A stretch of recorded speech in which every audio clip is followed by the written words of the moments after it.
Hello, everyone! Welcome to Go Buff Yourself and Thousand Faces present Under a Crooked Moon. I am Ethan. I am going to be your game master for this brand new campaign. By the way, this campaign, if you like it, is from the Legends of Avantris crew, Avantris Entertainment. Check it out. It is an incredibly written book. Highly recommend. Obviously, because we're playing it. I am joined by 6 incredibly talented individuals, players, performers, people I'm lucky enough to call friends, and stupid enough to be able to, agree to play this game with me. And I love that about you all. Let's go around and say hello. Starting off with someone first time on Thousand Faces and Go Buff Yourself, Pete. Oh, hi. I'm not Ethan or a DM, but my name's Gator Pete, and this is my first time playing D&D in 10 years or so. So this is really exciting. Crooked Moon looks fantastic, and happy to be here. Mwah. A returning favorite, my love, Lauren. Hi, I'm Lauren. You're used to me. I'm just really excited to be included in all the fun! All the new art, all the new species, all the new stuff. It's so cool. Okay, bye. Another returning cast member here, and the one that we have to thank for everything that looks good on the stream. If it looks cool, you have this guy to thank. Mallo! Good evening, everyone. Welcome into a new podcast. Woo! Oh, I am so excited. Another new player joining us for the first time, but if you have watched our Identico stream, then a number of these faces might be familiar to you, including Wild. Oh, hi. I haven't played D&D in a long time, actually. And You're this is gonna going to be an expert. This is In going to no be the time. first long campaign I've done in a long time, too. So let's buckle up together, I guess. Let's do it. And returning, this time, ideally with a longer lifespan for his characters than when he joined us in previous Mothership games, but an incredible player, and I'm so happy to welcome back Jolly Yellow. Thank you so much for joining us, my friend. So, how goes it, folks? Hopefully, I will last a little bit longer, and hopefully the shenanigans will shenanigan and again and again and again. Oh, there will still be shenanigans. And graciously letting me take the reins for a little bit here, our incredible game runner over on Identico, Caleb.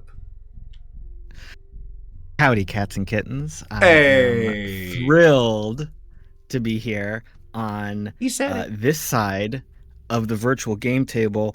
And I, for one, did not keep a list of all the shenanigans that a player from a previous game who shall not be mentioned but's now running this game may or may not have done to me as a game runner. I don't do petty things like that. I'm excited to play for you, Ethan. Hold on. Do you have a hit list? Is there Oh, a hit no. list on Mox? my brain I is wanna going know. through I all wanna the see. shenanigans I did in rapid fire, just like condensed. It's like that moment in The Crow. Deny the existence. It's like that That moment in man The kept Crow receipts. where he says all that pain all at once. I'm just envisioning all of my shenanigans, and it's terrifying. I would never do that to you, Ethan. I would never do that to you. I love you too much. Well, I don't know what happened, but he kept receipts. Clearly a better But man than me. I do have very detailed notes about our entire neon So trails. scared. I game will together. do nothing with this list. Simply know it exists. No, how dare he piss his pants during my game? Did I do that? I don't remember that. Shit. I need to review my notes. All right. I do have a few announcements before we begin session 1. We are going to be playing this using the D&D 2024 rules.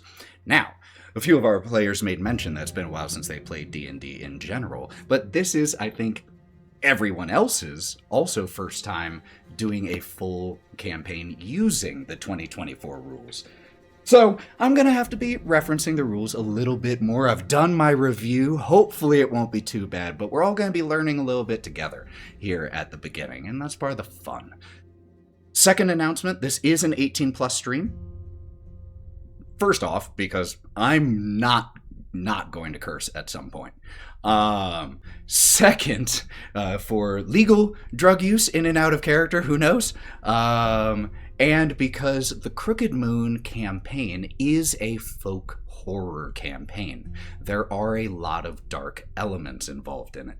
If you're familiar with other D&D campaigns, a little bit below Curse of Strahd, it's got a little bit more whimsy to it, but the dark is just as dark as the dark in Curse of Strahd. It just has more light.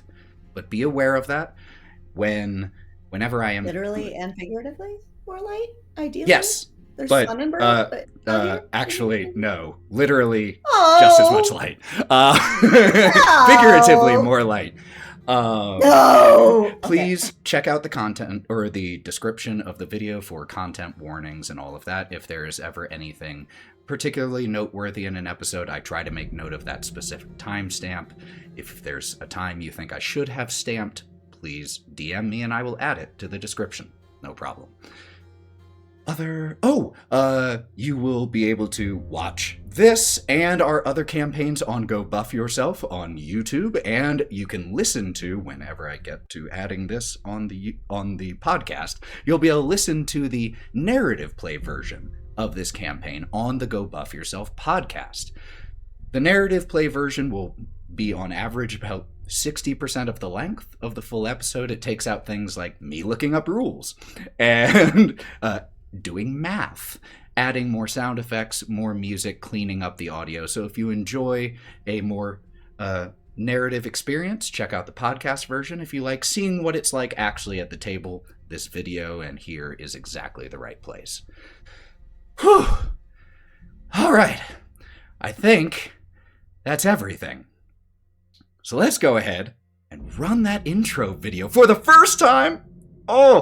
Let's run this incredible intro video so that we can get into session 1 of Under a Crooked Moon.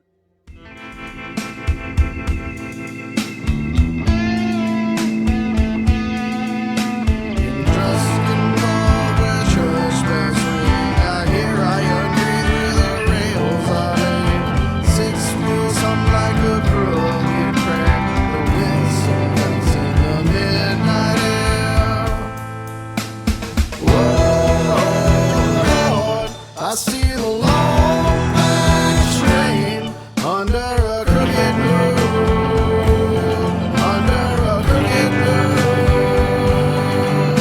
tonight.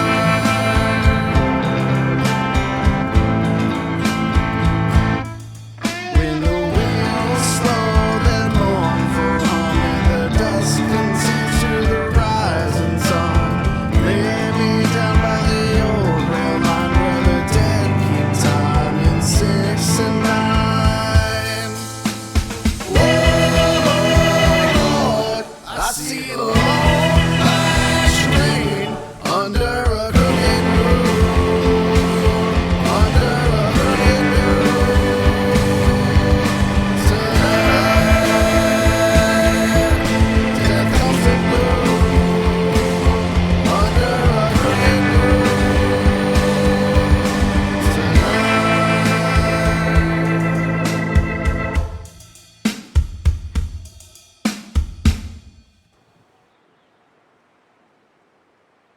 The moon hangs like a ripe peach in the sky, tinted by distant smoke. As one by one you each realize that you're dead. Could I please get everyone to roll me a d20? As the memories come at you, Jolly, a whisper of a voice, strange and familiar. Blessed black blanketing the overwhelming pain. The face of an orc woman, looking up at you. A desperate act to save a stranger. And a roar loud enough to shatter glass. Jolly, what is your character's favorite season? Autumn.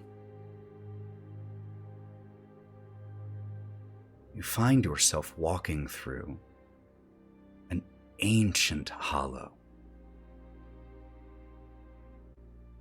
Late afternoon sun pouring through with blazing yellows and oranges and reds of the leaves here. The crunch of the fallen leaves underfoot. But you become unnervingly aware of your body dying somewhere far away. But that feeling is just like the distant smell of smoke on the wind. Trouble for another time. And as we see you walking through this ageless place, who do we see? You see what appears to be a fairly tall man. He's, we're talking almost 7 feet tall, but, he's dressed in like a black robe that looks more like an old burlap sack than an intended robe. And he's wearing basic leather gloves, but his hands don't feel right in the gloves. So he takes one off and he notices that this is wood. It's hinges and everything put together. I can even hear them clank as I flex my hand and everything. I drop the glove and I'm worried and scared, and then I start feeling around my head and it feels like a pumpkin. Thinking it's like a mask or something, I pick it up and it actually separates from my neck, and I can do this and hold out in front of me, and my field of vision actually changes to chest level. So I hurry up and put it back on in case something bad's gonna happen from having it off too long, but I died. I'm alive. But this is not my body. Something is wrong. Something is very, very wrong. As you feel the panic start to rise in you, a gust of wind, a whisper of hush. The plants and the trees in this hollow are beyond anything you've ever seen with your own eyes, maybe heard tell of, but the trees here, their branches scratch the sky. Fallen trees large enough to hold entire households, and then you're hit by that feeling again, the awareness of your body dying, and you double over from the pain. Hush now. And as the wind whistles through the trees, you feel peace come over you. And you feel the trees, you feel this place call to you. How would you commune with those forces around you? I've always been one to partake in meditation. If I were on a path already, and I believe you said was I actually walking a tread path through those words, or? As far as you can tell, none have trod here ever. Okay, well, I will just sit flatly down on the ground, just close my eyes into a meditative stance, and I try to pick up that voice that I heard faintly. So you close your eyes and focus and listen. A vision fills your eyes. A vision of a blighted, corrupted landscape. Gardens and fields gone to seed. A rotten wilderness, crooked and wrong. Land devoid of the natural seasons, the process of sowing and reaping replaced with eternal festering. You must help.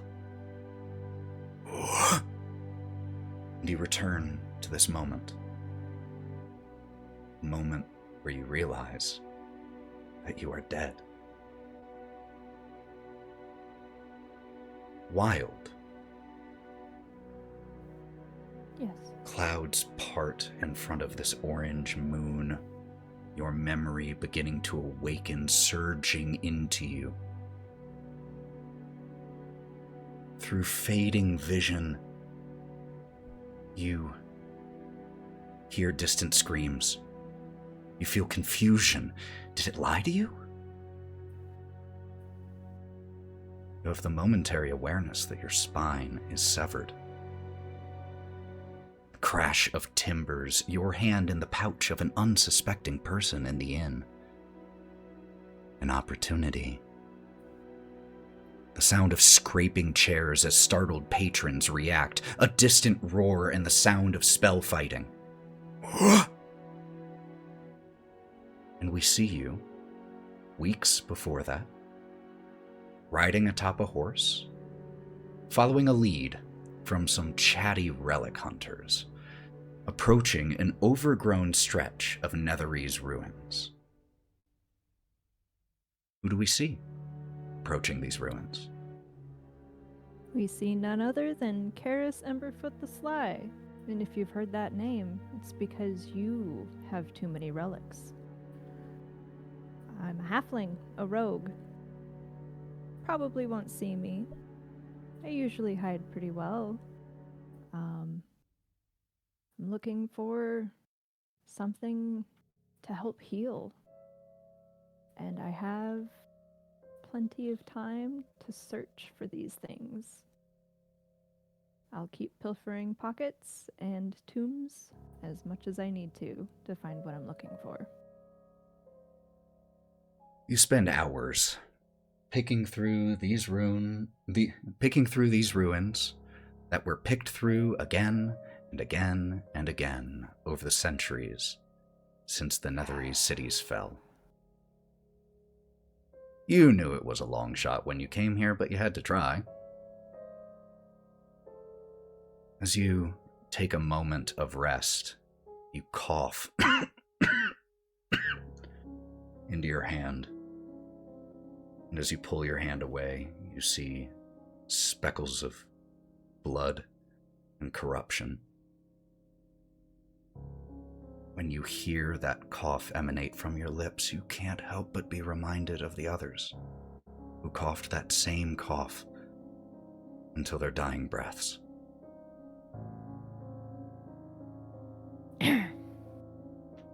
As I see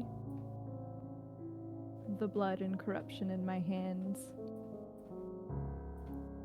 I sigh, clear my throat, and I wipe it on my cloak. Dust myself off, and go back to my horse. Because of course, it's another dead end. But maybe I'll find something better for the pickings soon. Hopefully. Your boot catches on a piece of rubble, overturning it. And you see the very faint shine of metal beneath centuries of dust. Oh. You see a flask. Oh. I would love it if you could describe what this flask looks like. This flask is an ordinary looking flask. It's small enough for me to carry around. It looks like it's been carried by many people before. Has the scratches, the dents, and it has one small mark on what would be considered the face of it, and it just looks like claw marks. I open the top of it, and I sniff. As you go to open the top of it, before anything, as your hand reaches towards the cap to unscrew it, the flask trembles slightly in your grasp. Oh, then I do not open it. It pops open, unscrewing itself as you pull your hand away. Rookie And mistake. you hear a voice from inside.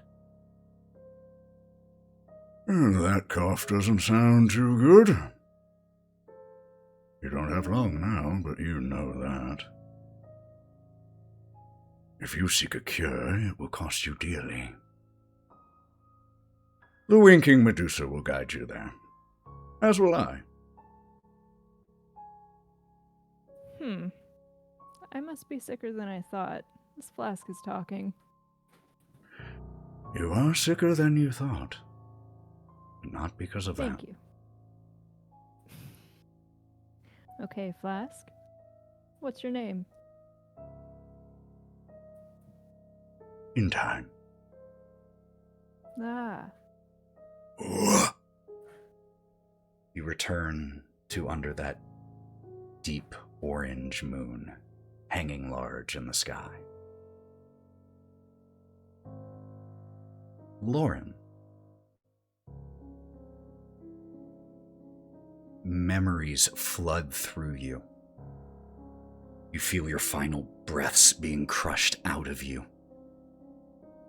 You hear cries for help, the crack of heavy timbers overhead, the smell of smoke. Taste of drink on your lips. And then you hear the sound of hooves on cobblestone. As weeks ago, you first arrived in Baldur's Gate. Long nights of travel. And we see you heading towards the outskirts of town, outside of the main walls. As the night song of insects fills the air, who do we see approaching this dark cottage?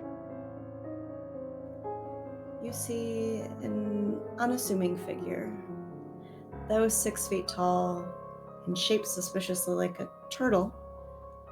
This gray-green friend is wearing simple linens, has a bag slung over his shoulder, and carries in his right hand the simplest of weapons, a quarterstaff.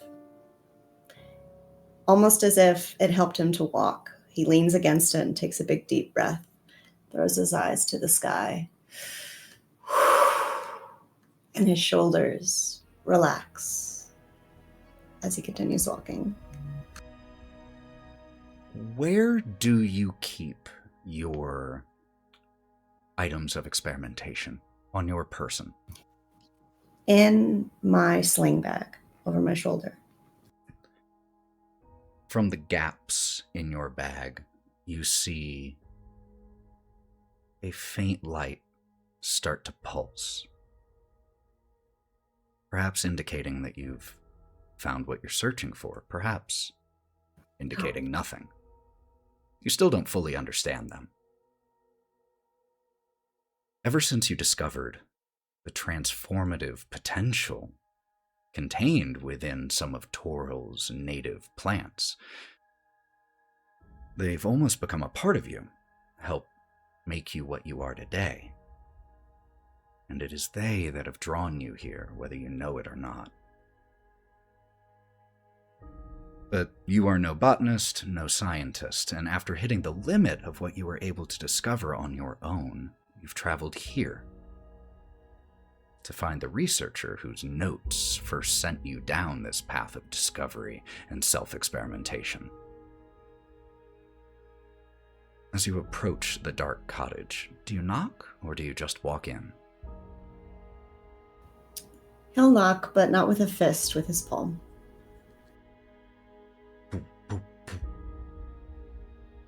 There is no answer, but with the third strike of your palm, the door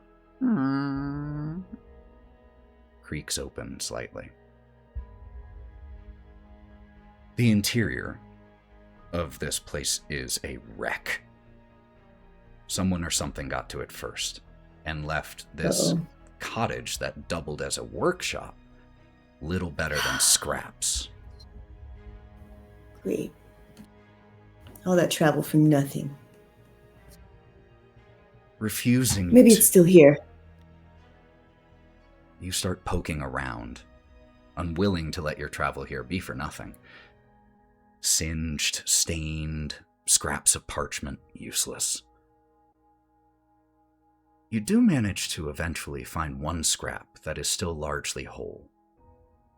A lot of the words have been made impossible to discern through the damage to it, but there's one word you can read that fills your mind with curiosity and an unexplainable feeling of dread.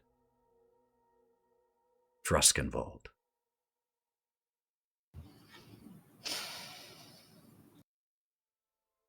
And as you...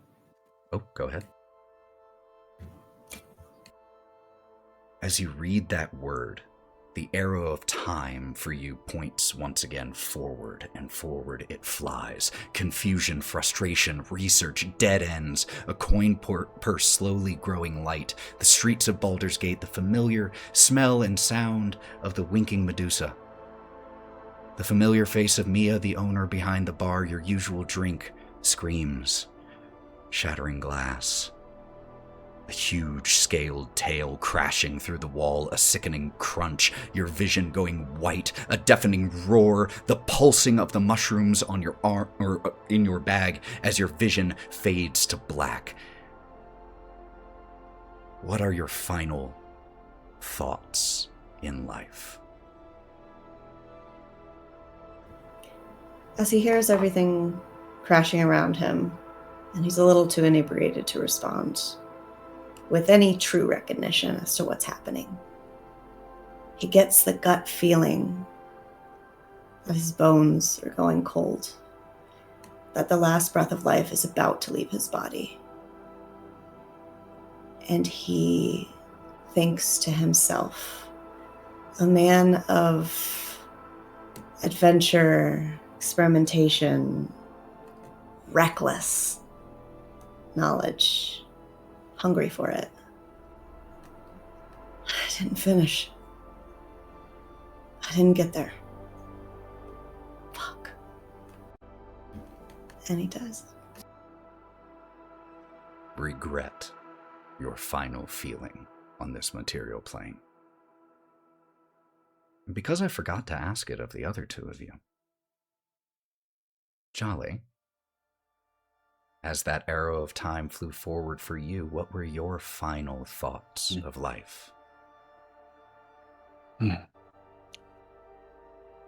I'm tired and worn out. I've been using up most of my mana, most of my magic, trying to heal people left, right, and center. I summoned a healing spirit in the form of my bear cub, and it's going around and helping people out with the minor injuries. I'm using most of my spell slots, materials I had gone picking in the woods that day. I'm pulling those materials out with a potion kit and herbalist kit on the spot, and just doing whatever I can to save as many as possible.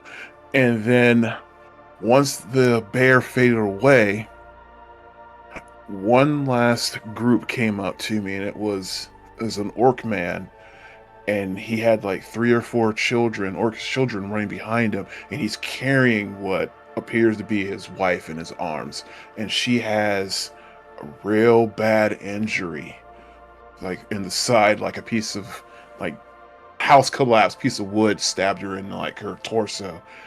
And he lays her on the ground. He just says, please save their mother. I don't care if you even have to take my own life, just save their mother. I tell him, he pulls out the wood And I just put my hand over the wound. And I say there's a cleric that's life domain that's healing as well, and I take the keys of my apothecary shop, throw them over to her, and says, "You'll know what to do with those." And I just chant one last spell. And I know I don't have enough mana to cast this spell. So what they all see around me, any of the orc family I saw, they will literally see a purplish greenish energy literally coming from my mouth into hers as that wound starts to close up a little bit.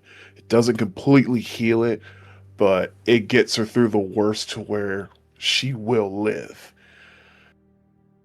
And then I just close my eyes and slump to the ground.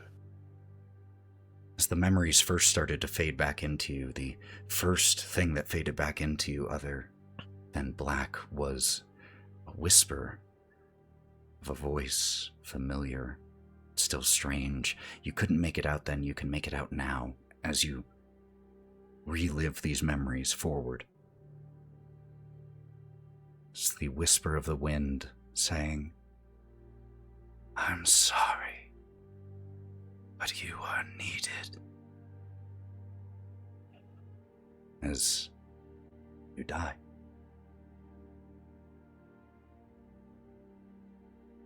Wild, what were your final thoughts of life? Your characters. I'm so close. It's literally within reach. I was told this would help. And I'm in so much pain. Did I get noticed? It's so loud. Why is everybody running? I literally had what would help the little ones within fingertips reach. I've been searching for this for so long. To save them. To save me. And I can't move my legs. And I'm tired. As you relive this experience, your legs unresponsive, exhaustion hitting you, your flask, as you clattered to the ground, came out of your pouch right next to you, is open. And you see just a small amount of, a little bit of an amorphous blob pouring from the mouth of the flask. And you just hear in your head, "Here we go." Oh, great. And you remember nothing else except the moon. Caleb.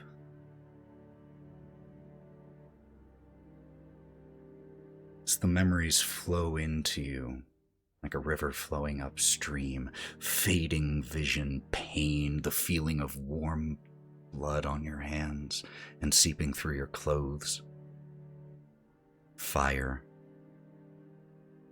screams from outside shattering the peaceful atmosphere of the Winking Medusa Tavern, boots on a dusty road. We see you, several weeks prior, at a simple intersection of roads beneath a half moon. Not your first visit to these crossroads, but it will be your last, though you did not know it at this time. As the sound of boots crunching against gravel continues, who do we see walking this lonely path?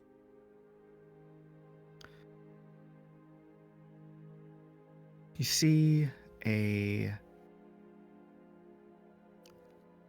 taller than average woman.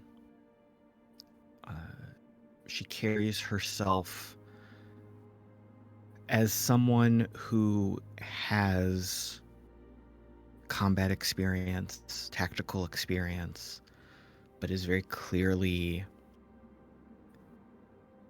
hiding that from the casual observer. She is not quite on the run, but there is definitely a more than infrequent look over her shoulder to see who might be on the road, or to ensure that she is not being followed. The wind blows cold. What exactly brings you back to this crossroads is your business. But what do we see on your face as you stand here in this liminal space, waiting for someone?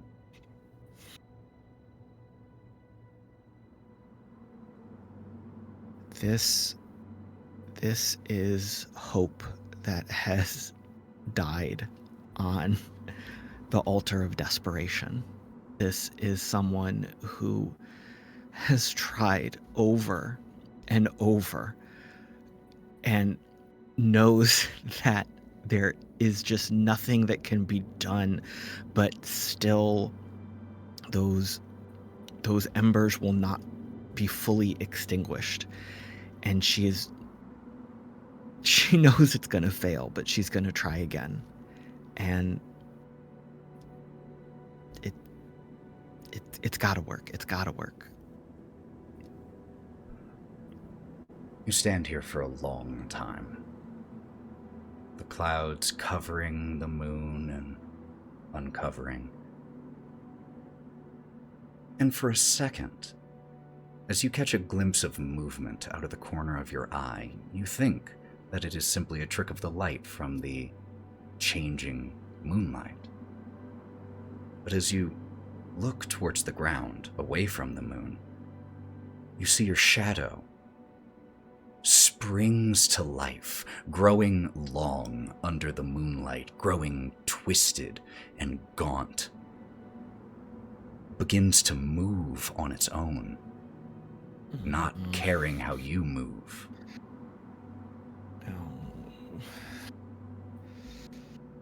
And it begins to flip a coin.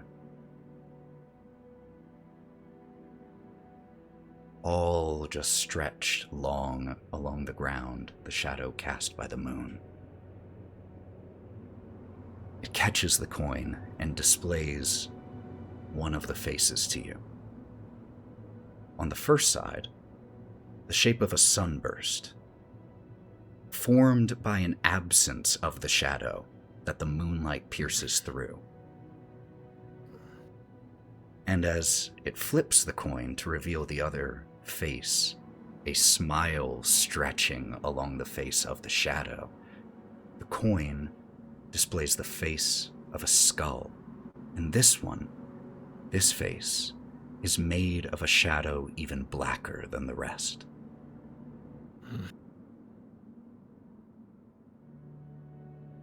The shadow winks at you, issuing a silent challenge, and it begins to soundlessly flip the coin. Mia, heads or tails? Tails.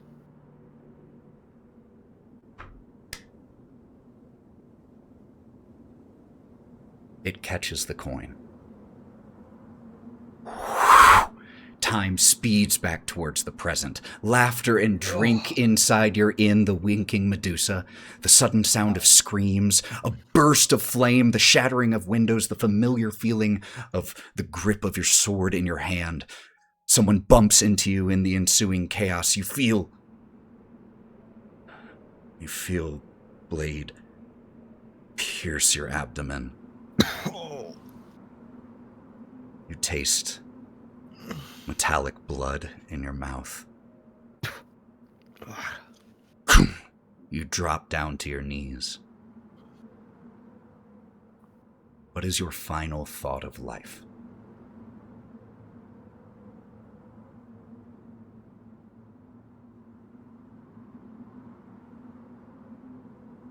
think back to the last happy memory. I picture a cottage, a farm. I picture a family.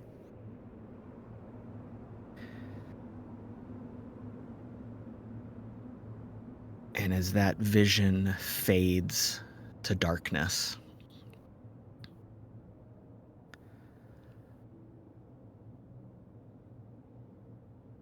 sigh.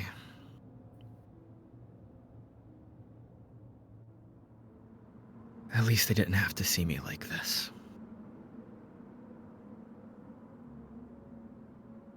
We see you fall to the side on your knees, a pool of blood forming around you as screams fade from your awareness.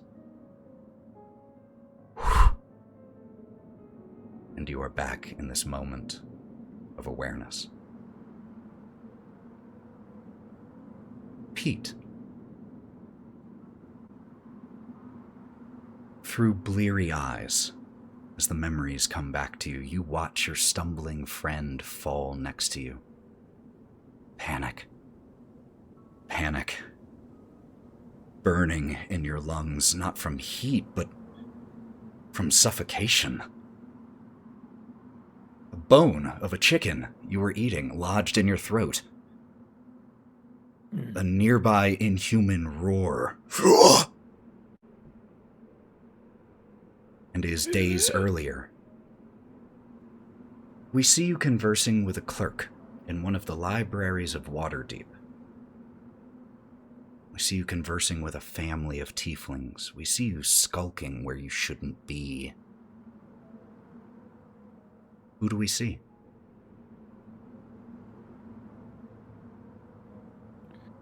You see a man in long purple robes, the color of nobility. The robes were once beautiful, but they've been worn. And he's hanging on to these robes. He has a mustache, which was probably once very well manicured, but it's gone off the rails a little bit. Days, maybe a week or two of unkemptness. The line's not as fresh. Balding. Medium height. Very slender. He's tired. Very tired.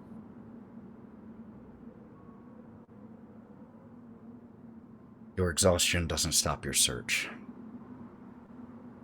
We see you with circles under your eyes, speaking with a cloaked figure who hands you a slip of paper with directions and a passphrase. We see you gain admission to an esoteric and hidden library deep beneath the streets of Baldur's Gate. Pages lit by torches and candles putting off oily smoke, poring over tomes older than your great-great-grandparents. So much to read. We see you making note of one particular passage. There are those who think that some curses are too strong to be broken. They are wrong. No curse is unbreakable to those willing to break themselves in the process. Days later, the pile of books and scrolls change to a fresh pile. You come across a strange passage.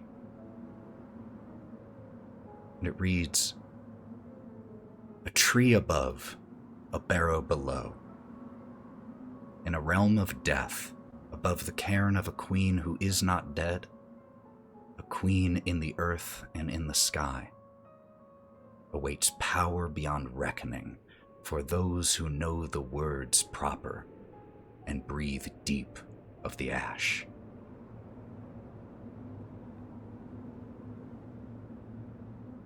And as we see... Oh, go ahead. No. And as we see you look over your shoulder and make note of this passage, slam the book shut, and begin to head out of this place. You return here, to this moment. Around all 5 of you here under the large orange moon, a fog begins to grow. And in the distance, hold on, in the distance, timing.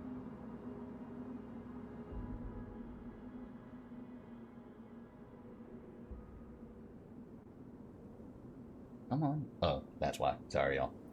My thing was frozen. The music.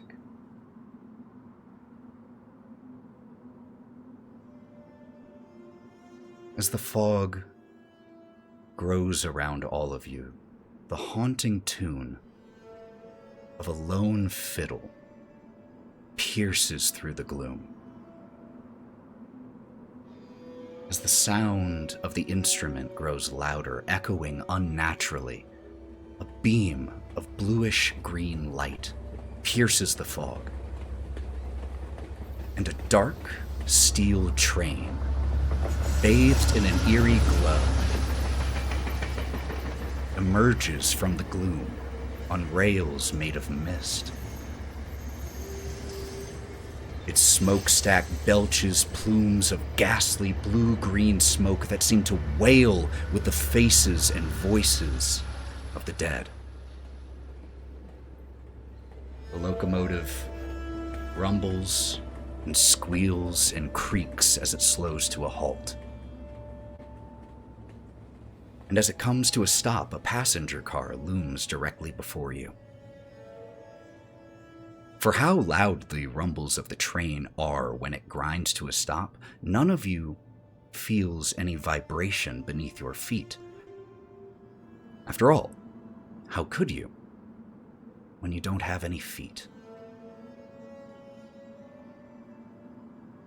The doors of the rearmost car slide open, and a figure steps out into the fog.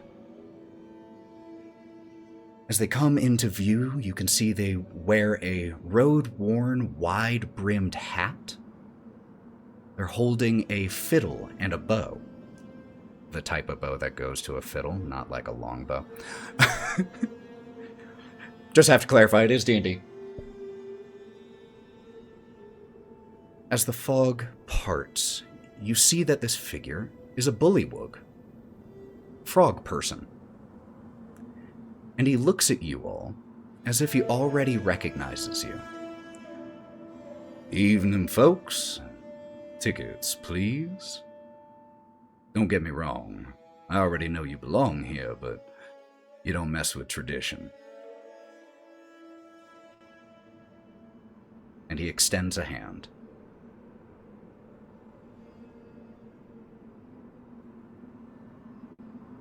I didn't get a ticket. I'm like checking myself for pockets to see if I have a ticket in a pocket. You don't really have a body to check as you look down at yourself. You don't see really anything as you look down. But as you turn your desire towards the production of this ticket, you see one floating right in front of you. All of you do. Oh, good. Pass them on over.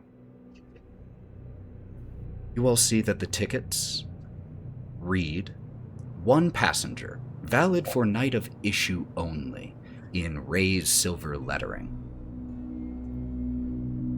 Better hurry now. And he winks at you all. Train won't wait forever. Yes, hi, Mr. Bullywug, sir? Mr. Oh, you can just Sir? call me the Vagrant. That feels vaguely rude, but sir, Ominous. vagrant, sir, is there gonna be food on the train? Oh, yes, actually. As a matter of fact, we do have quite a fine dining car. All your needs will be seen to on the Ghostlight Express, I assure you. Ghostlight Express. Okay. Thank you, vagrant, sir. My pleasure. Now, pass on over your ticket and you can climb on board. Here you go. So, Wild is the first to hand over her ticket. As you not really step on board, just get on board, you become aware. We're very rarely consciously aware of our own bodies, but the absence of it has made you incredibly aware of the presence of your body as you regain one, Wild. And so I would love to know who the others see step onto the Ghostlight Express. And what is your name?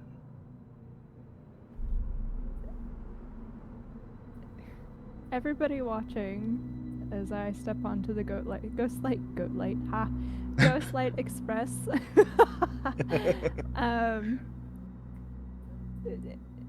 You see a very large bear walk on, and as the bear, me, Ember, becomes aware of having a body again, and also being able to walk, which is strange, I think. You see this bear look down at their paws, confused, and then, if anybody is paying attention, you see this very large bear creature grab their snout, panic, and try to fit themselves underneath one of the seats. Oh, don't panic. Oh, I did forget to say that. I'm so sorry about that. Normally, that was unexpected. Normally, folk don't get their new bodies till they return to Druskenwald, but, well, since one of y'all already has, might as well give it to the rest of y'all. Don't panic. I must admit that is a new one. I have seen, like, werewolves, but the werebear, that one's a new one. Anyway, climb on board. Who's next?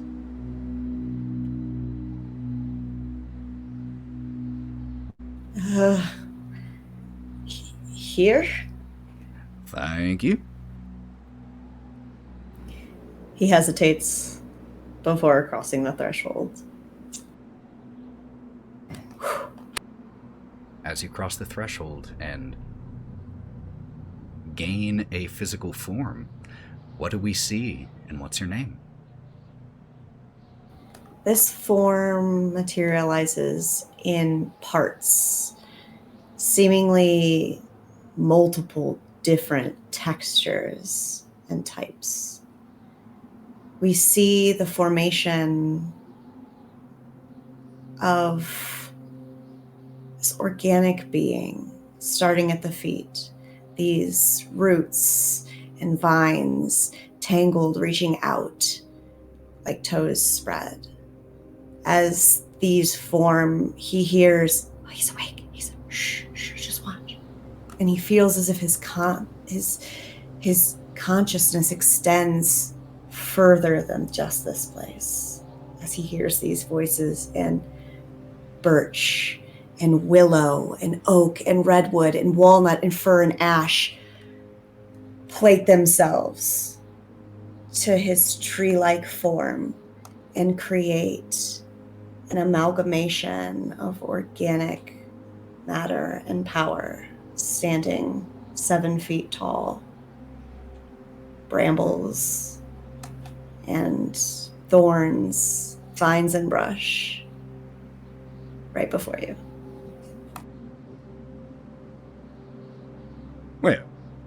They took to that one much easier than the bear. Next.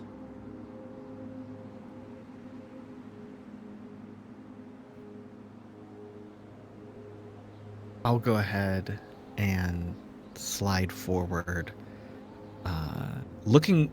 trying to look over my shoulder a little bit, unsure if the spectral form will allow me to do that, but as you turn your awareness behind you, from in front of you, that's the wrong way. I'm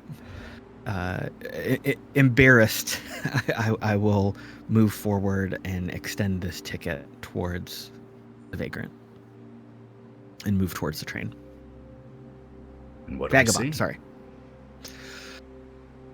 No, vagrant. You were right. Okay. Doubting myself. So the spectral figure moves towards the train, and then there's that first step, and it's kind of like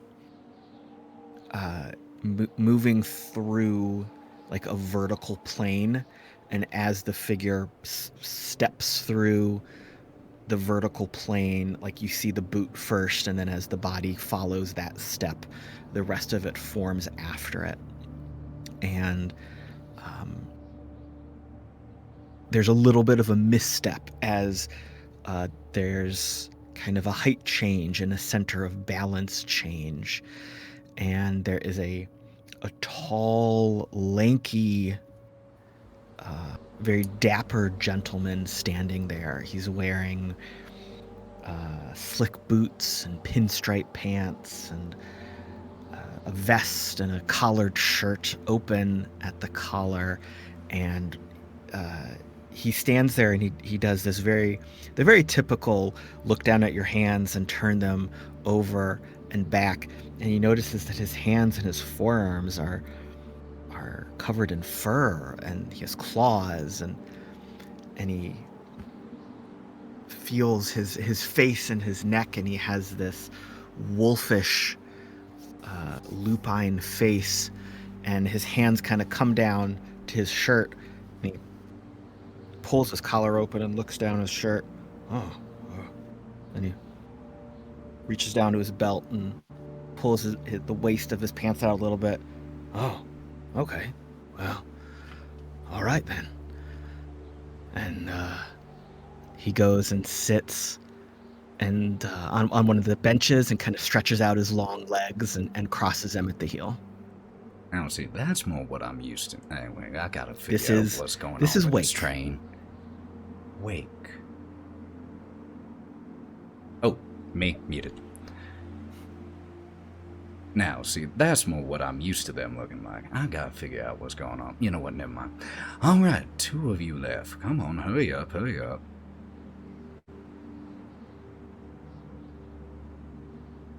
As a man of science and dabbling in the arcane arts, I don't know if you can tell who I am. And then I kind of realized no physical body. Well, I mean, I'm sure that you were incredibly well known wherever you're from. I don't make it. I don't get out much, so blame it on me. I do like the cut of your geo.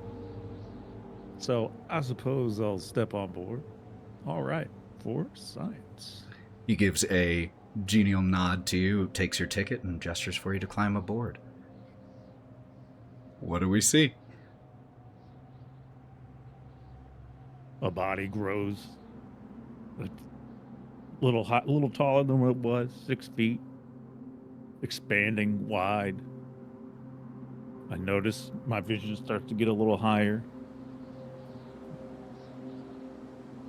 I can see almost 360 degrees around me. And I'm heavy. And I look at my hands. Oh, shit. Why am I look back at the frog. Why am I so goddamn slimy? What did you do? You get used to it if it's any consolation. The bully What woke the says. fuck is this? Well, you are what is known in Druskenwald as a Deepborn. What the fuck is a Deepborn? You, my friend. Now, come along, next. Don't tell me, Take your Yossi. seats, take your seats. Oh, shit. You got a mirror on here? What do I look like? I don't think you're ready for that You yet. don't want one. Oh, God damn it. Okay. And then I'll go over and try to sit down. And as he tries to sit down, he slips on the seat because of the slime. Shit. Oh. Can't see nothing. Can't even sit down. Well, my friend. Extends his hand. Okay. All right, so I take the ticket that appeared before and hand it over, and I guess I watched everybody else go through, so now it's I guess there's only one way to go now. So I kind of, I guess, get on board however that goes, and when I cross over, I kind of remembering what I dealt with in the vision earlier, so I just start checking all over again. Like I take my gloves off, and I see the clockwork hands, put gloves back on, and I kind of pop my robe open, and this kind of trips me out because I don't see anything but sticks, twigs, weaving like hay, straw, basket weavings, and I kind of jump scare or something like that, and my pumpkin head falls off, so I have to bend down and pick it back up. And here, let me help put you. it back on. Let me help you with it. Okay, that. As you both kind of scramble around, trying to grab the head, knocking it a little bit. Oh, terribly sorry, I didn't mean to do. Here, pass it. Thank you. There you go. Oh, thank you. Yes, it's been quite dramatic. But I do have one question for you, sir. Do Yes. I look like a furbolg to you? I am typically, last I recall, I was about 8 feet tall, about 400 pounds. I don't feel 400 pounds right now. Do I look it? My friend, you look like you might be about 40 pounds soaking wet at this point, and I hate to break it. I mean, it's charming. Nothing wrong with it. Sounds but, about right. Okay. That makes about sense. And inside the pumpkin face, do you see anything in there? Like, you probably could see a flame. I feel like there's a flame going on in there. Like, do you see something like that? You tell me, Jolly. It's like I can Does hear he see a flame? It's like, and he does, and it's just like trying to get confirmation on all that I look like. Okay. So yeah, something is definitely going on here. I'm not a furbolg anymore, and my head's kind of on fire. And I have some weaving going on here. I feel like I want to go fight birds for some unknown reason too, but we'll deal with that later. That's healthy. Harness those natural feelings. That'll help you in the transition. Yeah. Are there any birds on the train? I might be able to clear a way for you. Kinkies don't know. beware. Maybe, You know, I don't believe there are any birds, but I will keep in mind your offer of assistance should we need anything. Let me know if you come across any birds that are bothering the food supply on the train. I might be able to help with that. As you're saying this, he's already climbed aboard, is shutting the door, and is starting to walk down the central aisle of the passenger car that you all find yourselves in.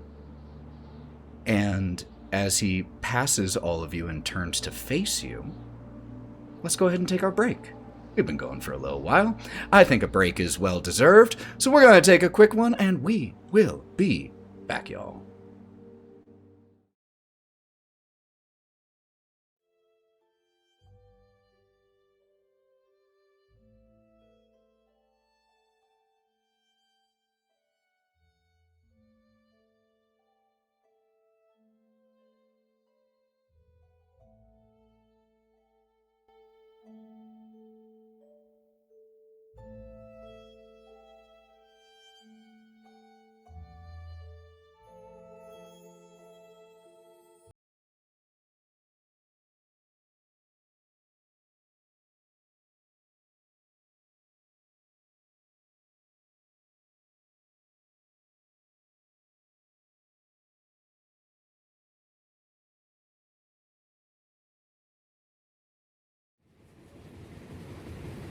We are back.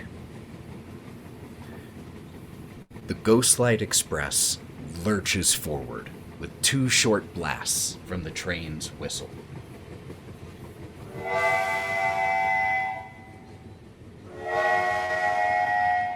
Followed by a screech of wheels that sounds like the shrill note of a violin and then the percussed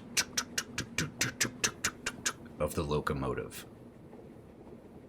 The car that you find yourself in is filled with rows of forward-facing cracked leather seats.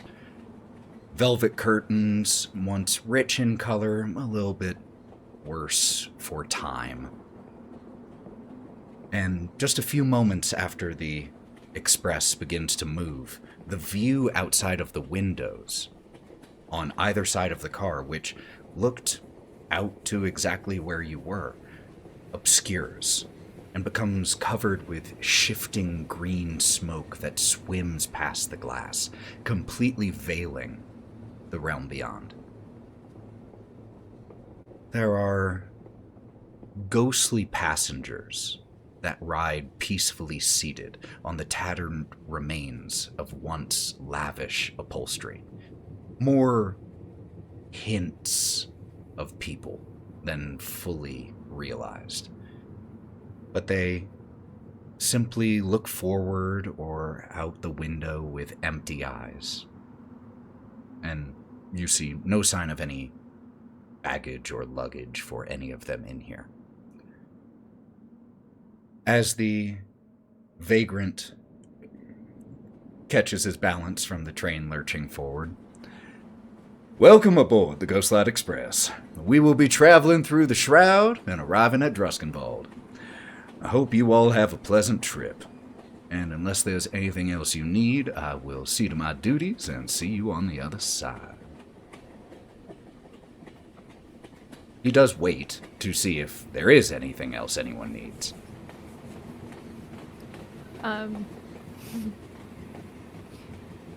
Yeah, go ahead. After the vagrant finishes, you all hear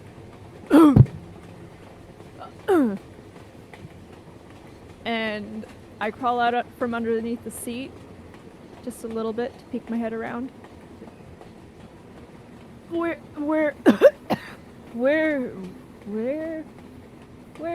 the food? Where's the food? You promised food. I want food. I'm a bullywug of my word. There is food in the dining car, which you will find ahead.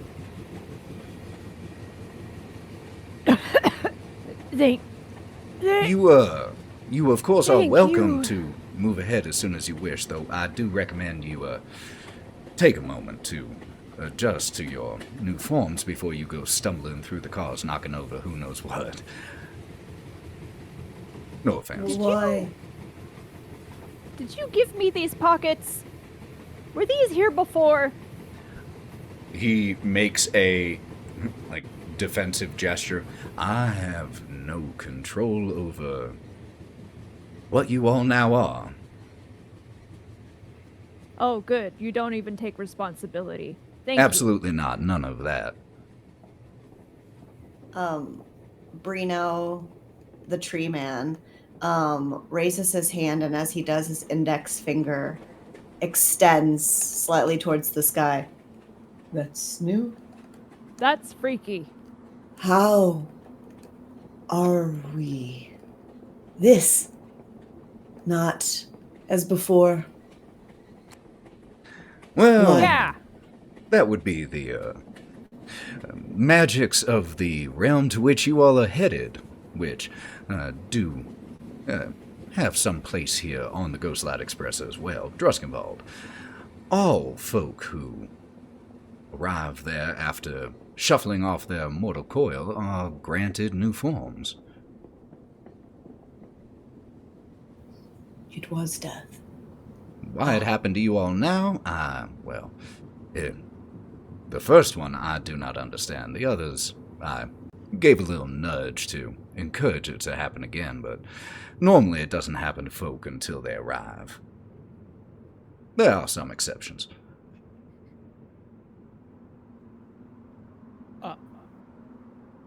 Okay. So, hey, hold on. My name's Wokka, as you should know me. As you said, you thought, you agreed I'm probably a very excellent human person, individual, noble family. Yeah, we all know me. Just a point of order here. I don't want to be what they call a Karen, but I want a refund. Can I get a different form? Unfamiliar I'm with that covered in species. slime, dude. Well, don't take it up with me. Take it your up boss? with the... I serve the Ghostlight Express. Okay, you got a phone number? What now? Yeah. Crickets, that's good. Right. What is happening to me? Listen, I'm trying to Who keep did up that? cool right now. Who did the crickets? Lauren! You know! Intrusive thought. That was my intrusive. I'm so sorry. I'm so sorry. That's How perfect. dare you! Used a Discord sound effect. I'm so sorry. Thank you, because I'm a fish, and that sounds really good. Okay. God. Anything. Now, when you asking who my boss was, I assume what you might be more interested in is who the boss of Druskenwald is. As for that, Sure. as you said, you were a famous individual in life. I'm sure you'll be able to piece it together soon enough. Piece together how to get a refund? Or a different form here? Sorry, This is frankly ridiculous. Are no refunds when it comes to death, my friend. That's a permanent purchase. You gotta be kidding. You gotta be kidding me. I knew it was bad, but I didn't know I was supposed to be the one to fix all this. Oh my God, I got chocolate chicken, and now I don't have cheese, and I'm covered in slime. Okay. I'm suddenly getting the impression that I might need to provide you all with a few more warnings than I do my standard passengers, so listen up. First of all, please do not open the windows or doors leading to the exterior. That would allow in the shroud outside, and suffice it to say, we do not want that. Now, if you all might be searching for more pleasant company, or more lively company, shall I say, than those here present in the passenger car, you might seek up in the parlor car. Is there food there too? No. Oh, excuse me. You might seek up in the lounge car. As for food, no, but there's plenty of drink. I heard there was crickets. My friend, if crickets are what you want, you will find your plate overflowing with those jumping bastards as soon as you arrive in the dining car. You have my word. Oh. Alright, that's one good thing you did. Thank you. My pleasure. Should you need anything else, don't be afraid to holler. Until then. And he steps back, dissolves into mist, flows up into one of the pipes overhead, and is gone. Wake is gonna stand up, tug his vest down a little bit. Well, after all that, I think a drink sounds pretty good, so gonna head to that lounge the frog told us about. Welcome to come with me if you want. Yes, that sounds like a good idea. I think I'll join for that. I could use something to drink. Yes. Let that put your flame out. We'll figure that out when we get there. All right, let's go.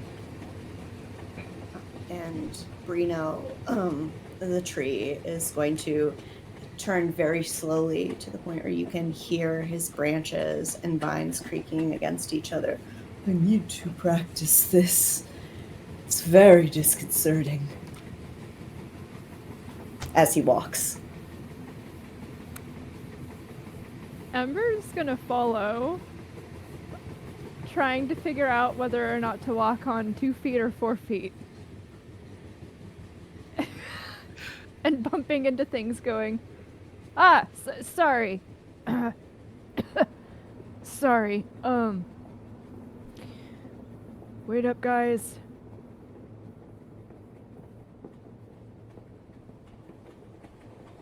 So everybody's fucking cool with this? we just want to walk away. Okay. Oh, that's yeah. All right. Well, I turn back to that as like it's not that we're cool. Obviously, we're all kind of confused and disoriented. Like I somehow I lost like 400 pounds. For some reason the bear does not seem to be acting like a bear. Yeah, brother, you're like I'm a tree. Yeah. There's a lot going on here. It's like some of her wood should be your wood, but they took your wood away and gave it to her. That's kind of Maybe that could be what happened here, and I'm still trying to figure out the whole flame inside the pumpkin head. I don't know. I mean, So- it's pretty cool. Yeah, does your flame make everything brighter? Okay. Like, what do you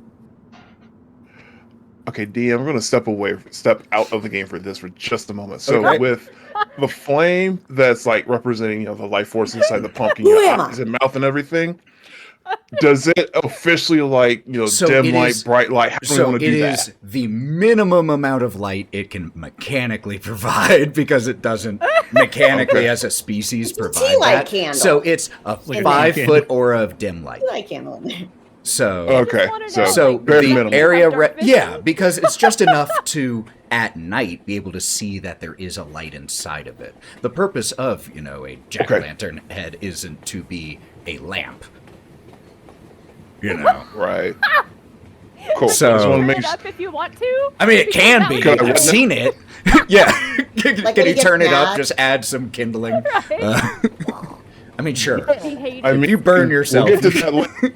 Yes, I can. But I'm saving that for I later. was so Yes. curious. So, all right, so we're heading to the lounge car for drinks, right? He said there's no food, but there's drink. Is that what he said? There's Okay. the kitchen car with food, and then there's the drinks car, and I'm going drinks car. I'm Okay. getting food and drinks, both. I would like to know if I can drink.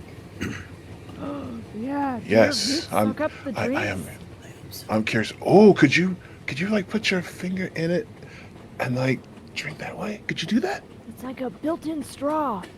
We will only know by experimenting. His finger gets a little bigger as he pumps his index finger into the air. Whoa! I gotta This is figure out how to interesting to control watch. that. Gotta figure out how to get that under wraps. Hey, This will be fishman, interesting. Wokka, There you go. Are you what do coming? you want? I just wanted to know if you were going to join us. I think he is grumpy about the slime, which is actually mucus. I mean, that's pretty cool. It's better than being a bear. I've never been this big before.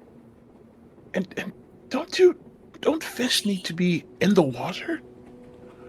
You How guys you- shut the fuck up? I don't know. It's been like 5 minutes. I don't know any of this shit. That's fair. That's fair. I understand your anger. It is fair. I It's see fair. everybody's going to the cart. Let's go get some fucking food or whatever. Crickets. I don't know. God damn it. Worms sound good. Let's go. All right, let's go. Let's go. Hopefully there's no birds in the way. Okay.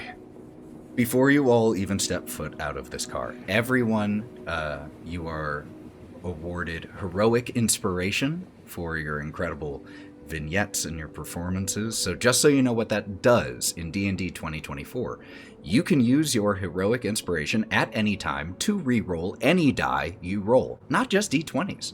Any die. You have to take the second result, but any die. Damage, death save, anything. Yeah? Does that mean that we can re-roll our deaths so that Wokka cannot be a fish anymore? So that is a die. He didn't have it then, so Yes, I'm Mr. Bluewog, I would sorry. like to reroll. I would like to restart and not be fished. You restart. For the record, he chose his species. Yeah. Out of character. Yes, I did. The other kind of cool thing about Heroic Inspiration is that's how I, as a DM, reward you for fun, cool moments. And if you already have Heroic Inspiration, you get awarded another. You can't stack a second, but you can give it to someone else instead if they don't have theirs. So, that That's is pretty cool. a resource you all now have. And there we go. As you begin to, who's opening the door? I feel like Wake is in front, yeah. Yeah, absolutely. Wake is enjoying the shenanigans, but he's got a parched throat, and he's trying to find this drinking establishment. Okay. As you approach the door leading this ragtag motley crew, the other spirits of the passengers here kind of flicker in and out of being. One of them, among the blankly staring souls, stirs. It darkens into an inky shadow as it darts out into the aisle behind you all. Its humanoid silhouette is tall and gaunt, with a head tilted to one side at an unnatural angle. Crooked tendrils shoot out from it like gnarled tree branches and shatter the windows of the car, and the bluish-green ghastly mist spills in all around you. One of those flickering passenger spirits here lets out a pained wail, and its form shifts, taking on a malevolent shape with a huge maw of blocky teeth, a single eye in its head, and two smaller eyes, one each, in the palms of its spindly hands. The mist then into a second and a third passenger, each wailing and twisting and stretching into monstrous proportions. A shrill whistle of the train reverberates around you as the windows suddenly repair themselves. And the voice of the vagrant emanates from the ceiling above, muffled and crackling. Could you all be absolute dears and take care of that? Gonna be honest with you, this ain't happened before, and I'm a fiddler, not a fighter.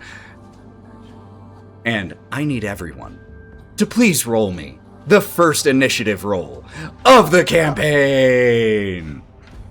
Let's go! So, that is a D20 plus your initiative score, which is usually your dexterity bonus. Unless you have something that modifies it. You can find your initiative on your character sheet next to your armor and your proficiency. For, holy crap, for everyone but Wake, it's a +2. Oh no, Ember has a +4 also. Curseborn gang, baby. All right, let me know, did anyone beat a 20? You did? Beat that with What'd you get? 22. 22! All right. Anyone between 15 and 20? Yeah. 16. I heard... 17. Okay, I heard 16 for Breenoh. I heard 17 for Ember. And where was Wokka? 16. 16 for Wokka. Okay. I got 18. 18 for Jack. Dang, we're ready. Dang, y'all! Wow! No one below a 16. Okay. Let's see if I can beat that with mine. No. Okay, they will all... You all will go first, and then all the enemies will go. Because Coming not right a one out of them... death fighting.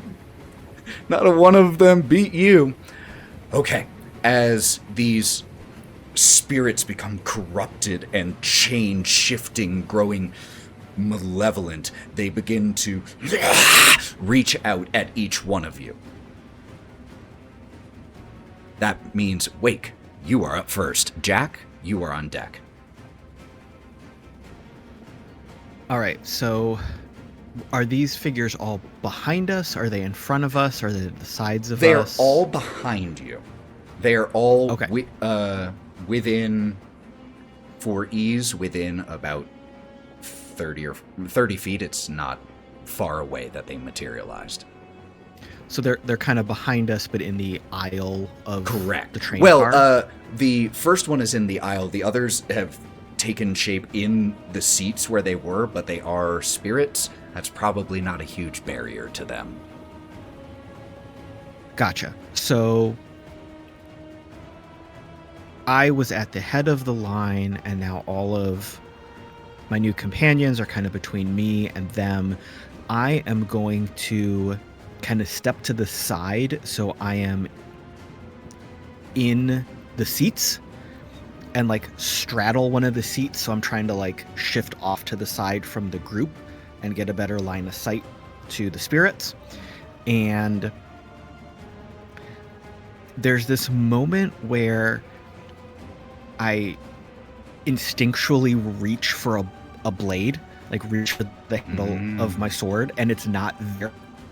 And it's like muscle memory, my hand is like at my shoulder to draw my blade. And there's a split second where nothing happens, and then my fingers do almost like a conjuring trick of making a gold piece, slightly larger than a gold piece, like just appear, and then I roll it across my knuckles real quick, and I look at it for a second, and I'm not quite sure what I'm seeing, but this flash of inspiration and hits me, and with a little bit of a flick of my wrist, I will propel this coin towards the middle, the spirit that's in the aisle, that first one that transformed. Okay. And I will roll to hit. What ability are you using here? Oh, sorry. So I am using my, what's it called? My Hex Slinger. Nope, that's not it. That's not what it's called. It's my Jinx Weapon. I'm using my Jinx weapon. Okay. So I have imbued this coin that Wake isn't quite sure where it came from yet. He imbued this coin with his spectral Jinx energy. It is glowing with kind of a like a dark purplish light, and as he flicks it, it's got that little trail, that aura behind it as he aims and fires with it. Fantastic. And so this is going to be your proficiency plus your dexterity, because you are proficient with this. So that's a +6 on this D20 roll. And were you throwing this off at one of them in particular? Yeah, the middle one. The that middle first one. Okay, one that cool. transformed. Okay, yes. Let's do it. Okay, hold on. That is the wrong roll. It would have been a 12. That math was wrong. A 12 total? A 12? Yeah, is 12 to hit. meat to beat. Oh, nice. So that is going to... Hey, 14 damage. That will be force damage, by the way. Holy. That is insane. And keep in mind, your Jinx weapon has the Vex property, and since you just hit this target, you will therefore have advantage on your next attack roll before the end of your next turn against this target. So if you try to hit it again, you'll have advantage. which Awesome. should give me sneak attack. Yes, it will. It absolutely will in that situation. 100%. But you launch this coin and it just detonates through the center of this one with the crooked neck like a cannon shot through smoke. And it has to force itself to rematerialize. There is the sickening sound of a snapping neck as it turns its focus towards you. Anything else for you, Wake? After that happens, there is kind of like that after image flash when you've seen a bright light, and the coin is back in my hand. And I'm going to kind of react to it oddly, but accept it. Spin it across my knuckles again, and wave at the creepy monster that is focused on me. Fantastic. Jack, you are up and Ember is on deck. So, with that first creature that was there, would I be able to know or tell within about... let me check the radius of this spell. Let's see, within 5 feet. Okay, are there any, like, innocent ally creatures within 5 feet of that main one, the one that he just hit? Like, there's not, like, any other innocent train riders or anybody else? Only there are still those occasional spirits that flicker in and out of existence, but any others that have physical bodies like you all do, no. Okay, because I'm about to cast a spell that has a area of effect, and I'm like, ugh, I don't want to catch any innocent civilians. It's up to you whether you feel comfortable doing it regarding those lingering spirits here, but you could, Okay. depending on the size of it, you could also potentially avoid, a good amount of them. Okay. And we're gonna play it safe here. So what I'm gonna do here then is, for my action, I'm going to cast the cantrip Starry Wisp on that same creature that he just hit earlier. All right, let's roll to hit. To hit. So that is a 23 to hit. Yeah, that'll hit. And damage for 6 damage. 6 radiant if it matters. It does matter what type it is, because as you just through the roof of this passenger car, a wisp of starlight falls down right on top of the broken neck of this shadow, and it detonates just like the coin did in the center, but here on the head, and it actually deals 12 damage.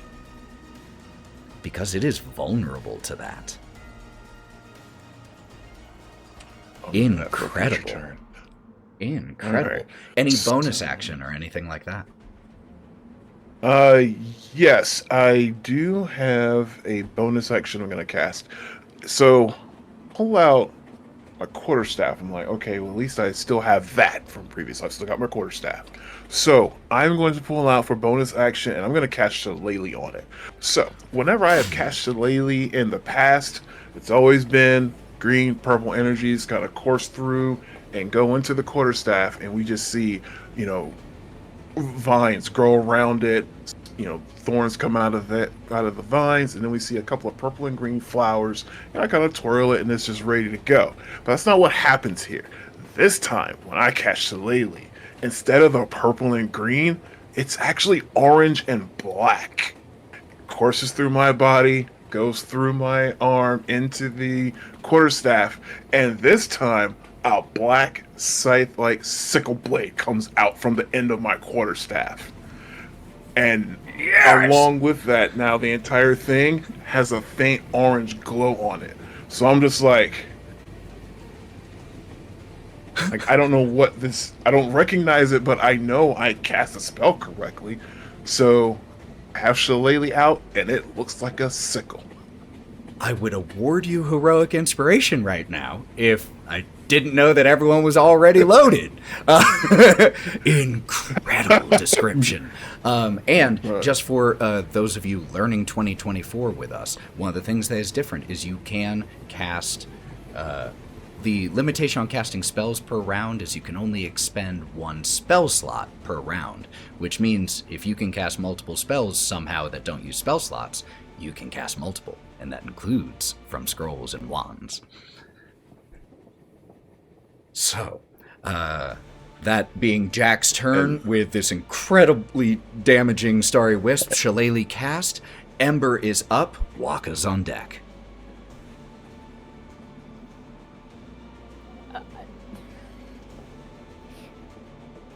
Ember... Ember's gonna look at the scythe and be like, "Holy shit, dude. You're the Grim Reaper. It's so wild." And then immediately pat down through their pockets and they'll be like, "I'm supposed to hide. I'm too big. I have nothing. I have a spear." I'm gonna take out the spear. And because, like you said, you were checking your pockets and you found a spear, the way that works is because this is essentially a collapsible staff that has a spearhead on the top of it. And so you find this, it almost looks like a knife with a hollow and overly large grip until you press the button and the rest of the staff springs out. I'm gonna press the button. It springs out. I'm just be like, "So everything about me is big. Got it." And then I'm going to take aim. You said so the one that just got hit by the Starry Wisp, right? Yes, that is the one that all the Wisp. attacks have been focusing on so far, is the one with the broken neck. It seems like the leader. It's at least what seemed to start all of this. Well, I'm gonna try and stab it with the spear Okay. to the head. Let's do it. You run forward about 10 feet and give a stab. Roll to hit, please.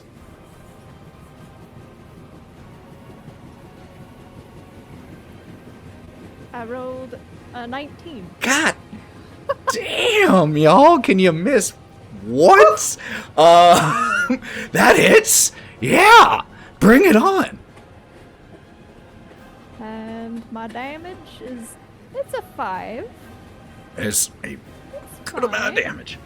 As you stab through, and this is right after the Starry Wisp impacted, so it's just a double whammy of as you stab right below, and this thing flickers for a second, just shudders in and out of existence, and then through sheer apparent will maintains its presence here. You all have done a lot of damage to this thing so far.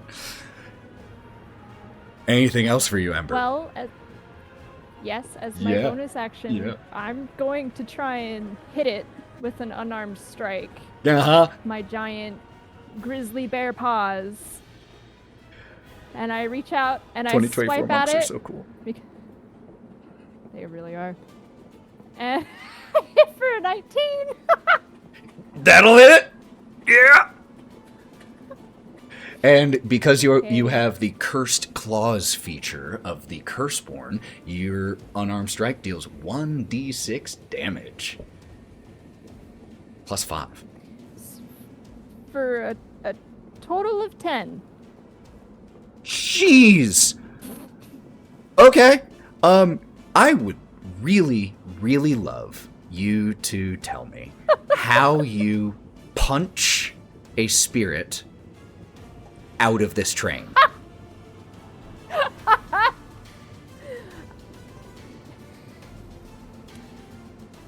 I am exhilarated. I have never been big and smashy, and I have just stabbed a spirit with a spear, and I have just taken all of my rage and excitement, and I have brought my big bear paw down and swiped straight at its chest with all of my giant claws and roared, "You're in my way for food!"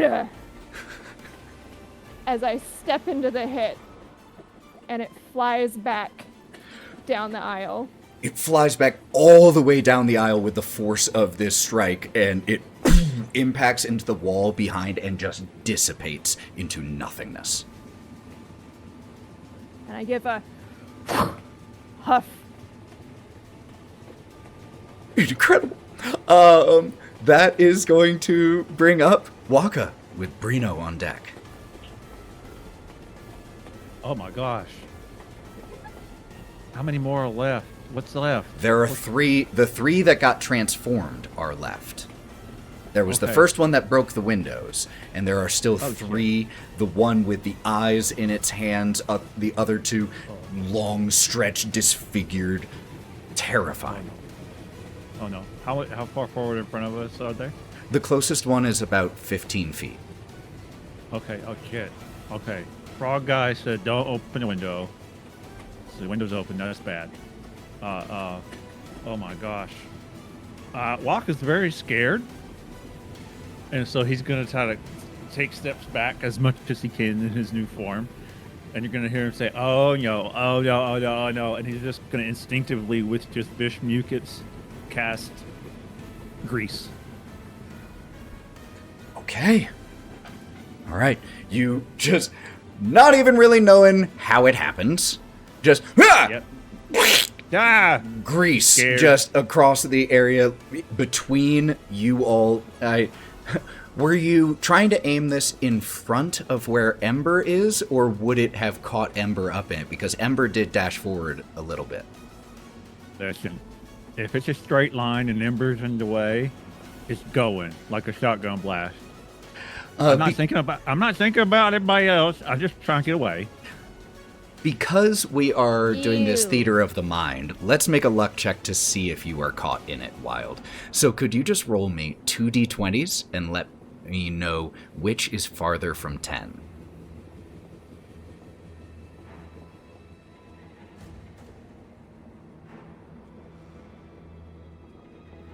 I just got a 5 and a 6, so I guess a 5? 5.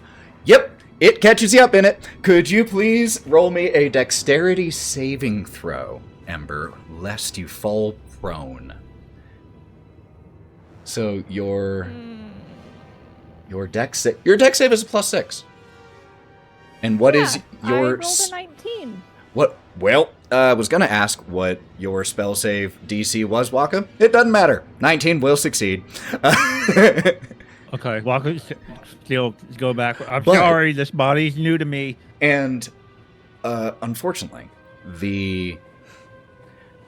as you send this grease slime forward, the spirits, they also, just like you didn't, they don't really have feet. And so they can't really fall. Yeah. He would have, in that moment, not even considered that. Yep, I and love that. Just panic backing up. I would give you heroic inspiration for doing that. If I didn't know y'all weren't loaded. Suspend them. Speaking of, Breenoh, you are up. So there's a guy in front of me, right? Let me If know you want where there to be, Right. it's, close enough. Okay. You can get down the aisle and get one right in front of you. They haven't gotten to act yet. Everybody's They haven't gotten to move. Everybody's within 30 feet, right? All of your allies? Oh, definitely. All the enemies. The farthest one is probably about 40 feet away. The closest is 15. They're all within 30 feet of each other. Okay. The furthest one away, Breenoh has got his eyes on him, and he just thinks to himself as he begins to try to move his hulking form forward. He makes it about 10 feet, and he just says to himself, "I want to reach you! I want to!" And he slams his arms down to his sides and forward, and he just starts to grow these thick vines covered in thorn and bramble, and he just brings them down on this guy for his grasping branches to try to restrain him. You send your branches from your arms and from... is it just your arms or also from your legs that stretch out? I think it's just the appendage I put forward. So I think Okay. it's just his arms. He feels what he wants, and he sees what he wants, and he envisions the lengthening of his two limbs, and they do the rest for him. The branches surge forward, and as they go to wrap around this spirit, they pass right through it. Ah! It is And unfortunately he just- immune yeah. to the restrained condition. He just he slams the vines on the ground, and he lets out this hollow scream, and his arms go back into himself, and he says, "Fine!" And he forms a fist in his hand, and he pulls it back, and when he pulls it forward to his nearest enemy, it is a great hammer. He's not looking, he just knows someone's around him. Incredible. And as, for the record, as your branches tried to grab this one, the spirit flickered slightly, because even though it is immune to the restrained condition, there is a feature of your grasping branches that happens even on a success, and that is its speed is halved. And it was the one farthest away, which down. might make a difference. So let's go ahead and, as you run up to the one closest to you, make that attack. All right. So that's going to be with my great hammer. A 15. 15 will hit. Delicious. As it makes contact, you can hear the shattering of branches, of sticks, as it makes contact, and he regrows the part that makes contact. Oh, that is so cool. As you 6 bring damage. this, like, self-made giant club thudding down and through this specter, this spirit, it impacts with such ferocity that your weapon is shattered, but then you reform it. You said 6 damage? Yeah, sadly. That's pretty low. 6 but damage. It's good. Okay. It's still good. It's my first time. You know, I've never been a tree man before, and I never grown my own weapon, so I'm trying. We're all learning here, you know. It's a day of a lot of new experiences. That is incredible, and will now bring up the 3 remaining spirits in here, those that had been twisted and corrupted by the shroud. One of them is going to surge up to... It's gotta go for Ember. Ember just punched one of them out of existence. And so is going to make an attack on Ember with its draining strike. For 19 on the die. Really close to a net 20. So I'm going to assume that hits. Everybody's bringing it. I'm sorry, with its life drain. I was looking at the wrong stat sheet. Life drain is the name of this one. And so with that... I get gooped and now I'm getting life drained? Just wait. Luckily, on 2d6, it's only 4. Your hit point total, the maximum of your hit points, is reduced by 4. That is until you take a long rest. So you were at 27 total hit points. Now being at 23, that means even if you get healing, you can't be healed above 23. That's so rude. It is very rude. I agree. The one that was slowed down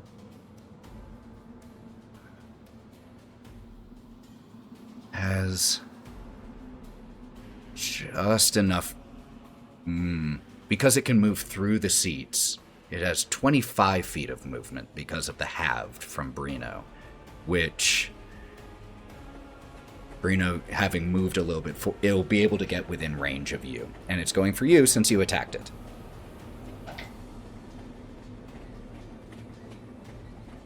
Okay. You know I love you, right? Nat 20. Cool. So, with crunchy crits... And Violence against the environment, Ethan. This is violence against the environment. You hate... You take climate. 19 points of necrotic damage, and your max HP is reduced... No. By 19. Oh, Hey, God. it's a ghost train, man. It's tough out. It's tough on these rails. And on Arbor Day, no less. Oh God, he is hates it? trees. He hates the Is it environment. actually? That was about. I just I don't know when the hell. I was like, I don't think Back it's in in winter. April? No. Yeah, I don't think it's Next winter time that you we do want Arbor Day, is oxygen, it? Remember this moment. I'm very easily influenced right now. The third one is going to surge towards Wake. And, oh, actually, I'm going to make a coin flip between Wake and Jack because of the damage you both did in your respective turns. Wake it is. Nat 1. How do you deftly dodge the specter stretching its limbs towards you? So in this case, there is so much chaos going on. And there are so many new bodies and all this craziness. I don't think I saw the hit coming towards me right off the bat. But then I suddenly feel this whoosh of a strike coming right past my head. And I see that like the blow had stretched out to hit me, and I realize that it hit my shadow, because my shadow was where it was aiming at the shadow, thinking it was aiming at me. I love that detail. That is so cool.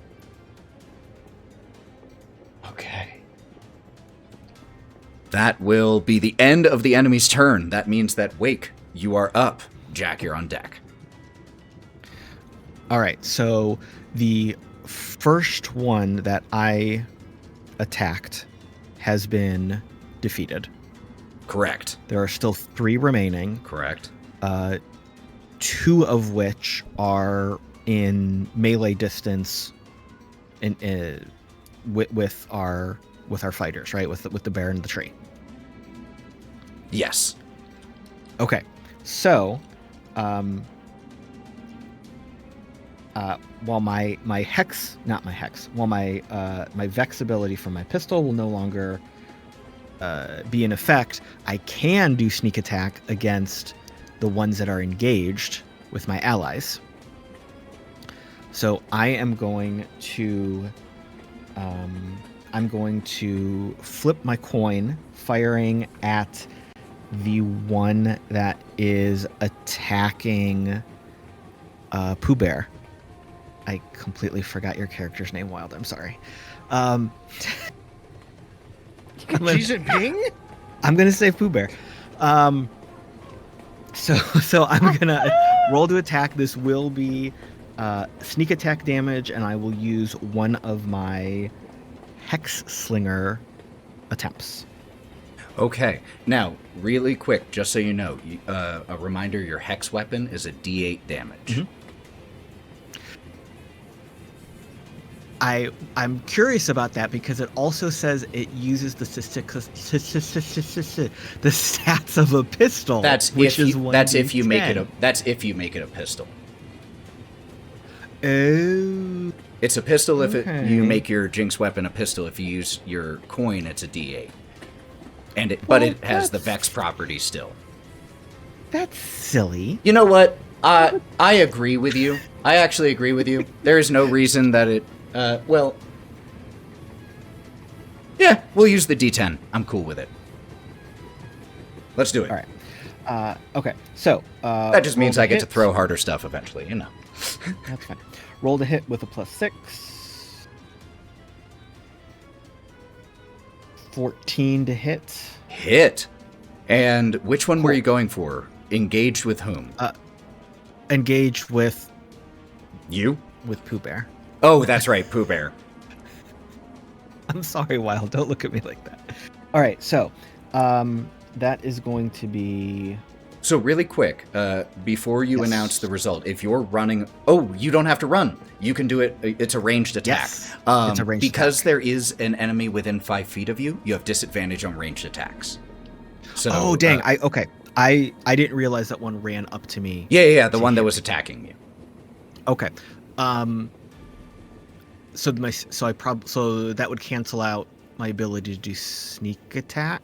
Damage? Unfortunately, if it's On the ranged, range, yeah. Yep. If that's fine. If you ran out of its threatened range to do that, or ran over and did a melee attack on the one attacking, then you could absolutely still qualify. Nope. So I'll just do a regular attack. Okay. Which is force damage for 12. Did you roll with disadvantage to hit? I did not. You are correct. But if you hit, you deal 12 force damage, which is really nice. Okay. Let me roll my attack again. Go away. I can't see my screen.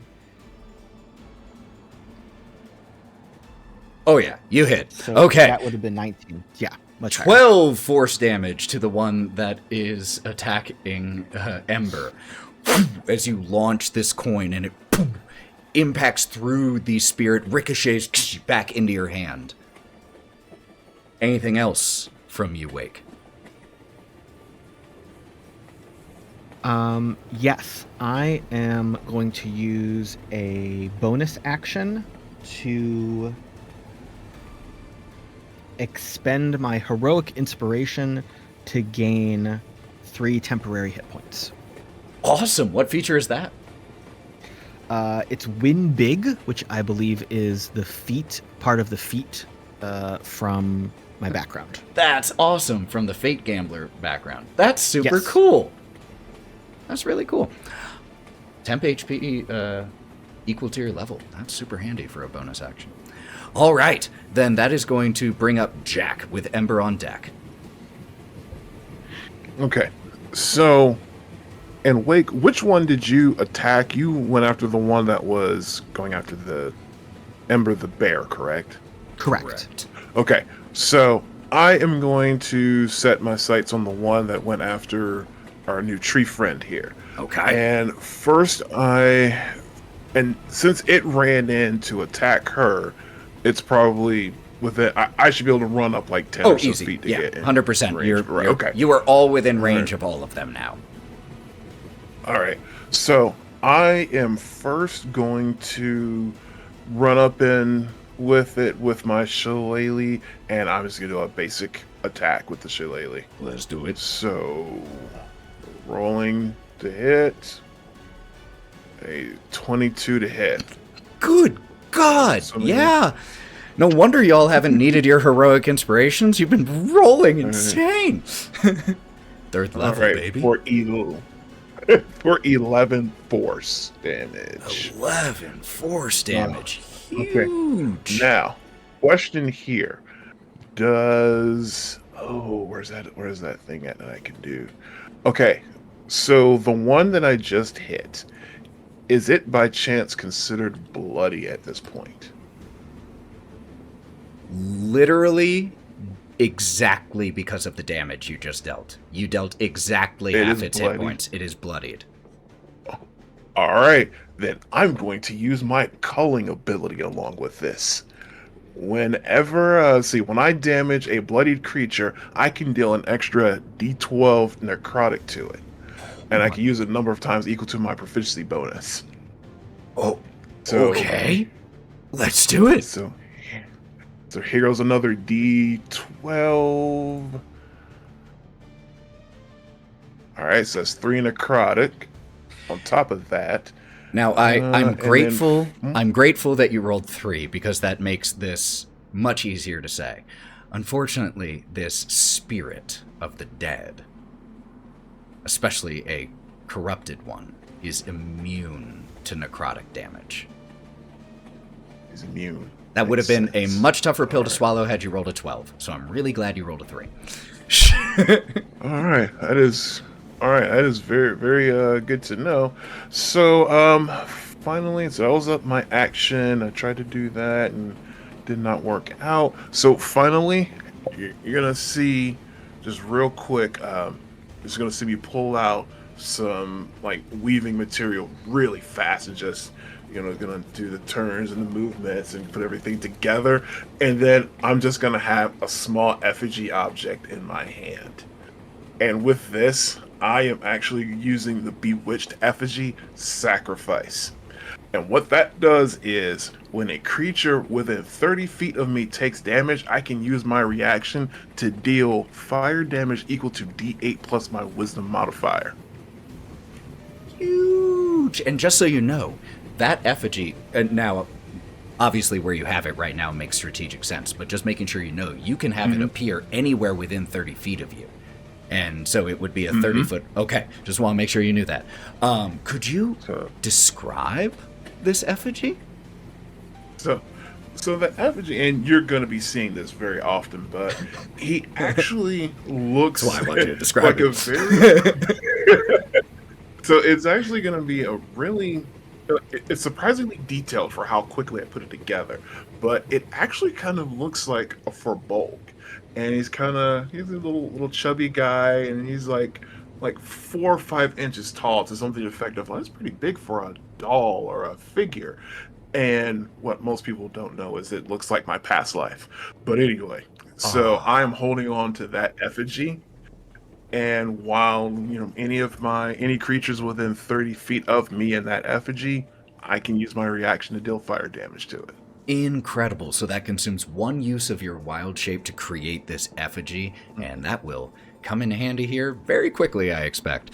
Wokka, you are up, unless there's anything else from Jack. Oh, I'm sorry, Ember. No, should that be was up. it. Ember is up. That's turn. Thank you. And then Wokka.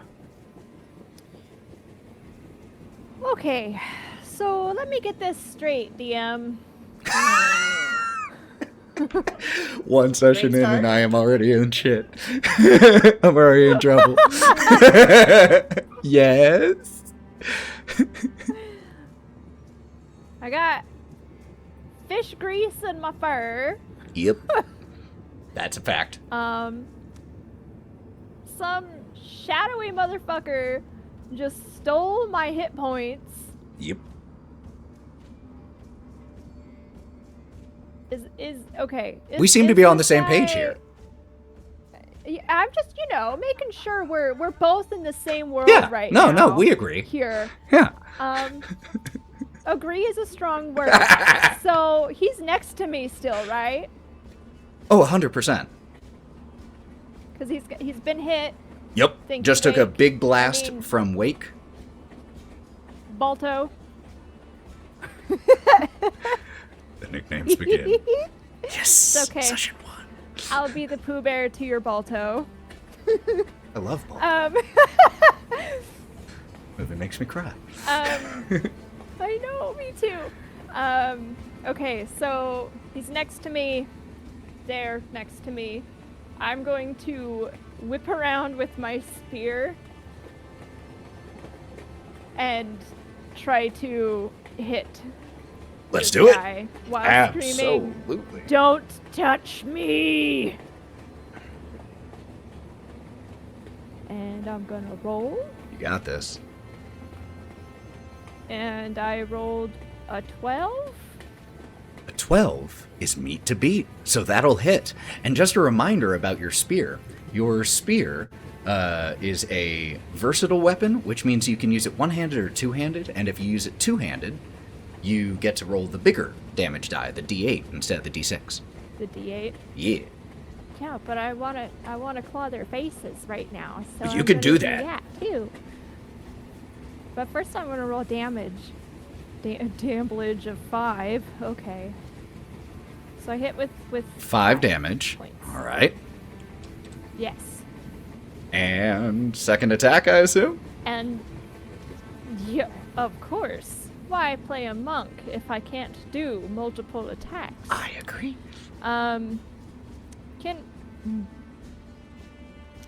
Instead of just doing an unarmed strike, because I'm allowed to do bonus actions, does that mean that I'm also allowed to do my flurry of blows?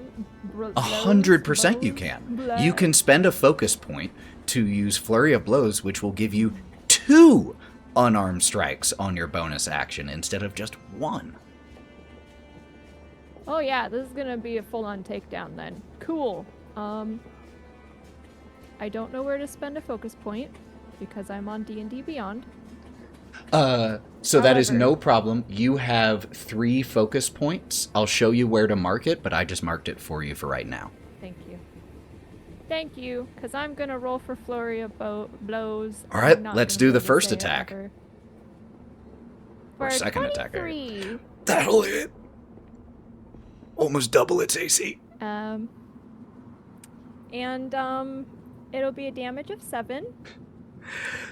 For the second time in 6 seconds, you execute a incredible combination of spear strike and then just palm strike right into this thing. And you said raking with your claws. So as you rake with it, it goes flying into one of the windows here and just is knocked clear through the train, gone. No sign of it. With my second flurry of blows, then jump to the nearest 100% you can. Do you want to go for the one that is attacking Wake or the one that is attacking Breenoh?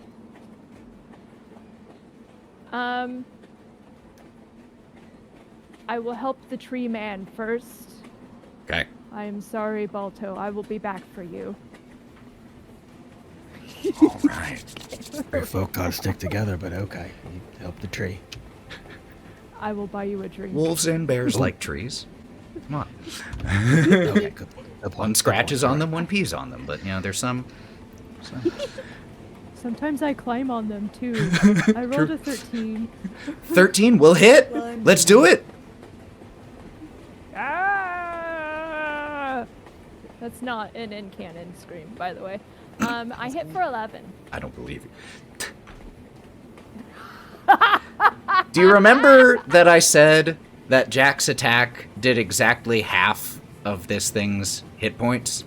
You know how much damage that was? It was 11. 11? So you deal exactly how many hit another points. one? Yes. Yes. You have delivered the finishing blow on all 3 so far. I would not be able to do this without my team, but also, in character, I am so hungry right now. Incredible. I am going to, bellowing. for that insane display, take a heroic inspiration. Now, I believe you still have yours, but I believe someone else has already spent theirs. So you can give it, or it just goes I would away. like to send it. Yes.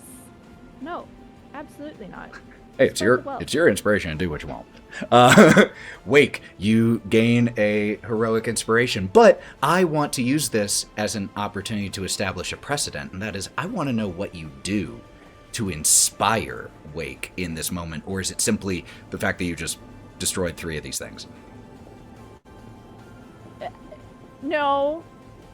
I'm literally going to say, Balto, I'm gonna come save you next. I promise. As you are here contending with this baleful spirit, the bellows of one of your companions, someone that you knew in life, and there is something there that smacks of a familiar voice as you hear this shout. Thanks, Poopy. I appreciate it. And you Good gain looking out. heroic inspiration. that is going to bring us to Wokka with Breenoh on deck. All right, sounds good.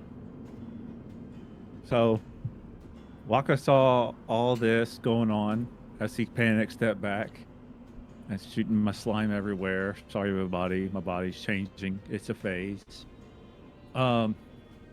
He sees them fighting, and he's like, "Holy crap, these guys!"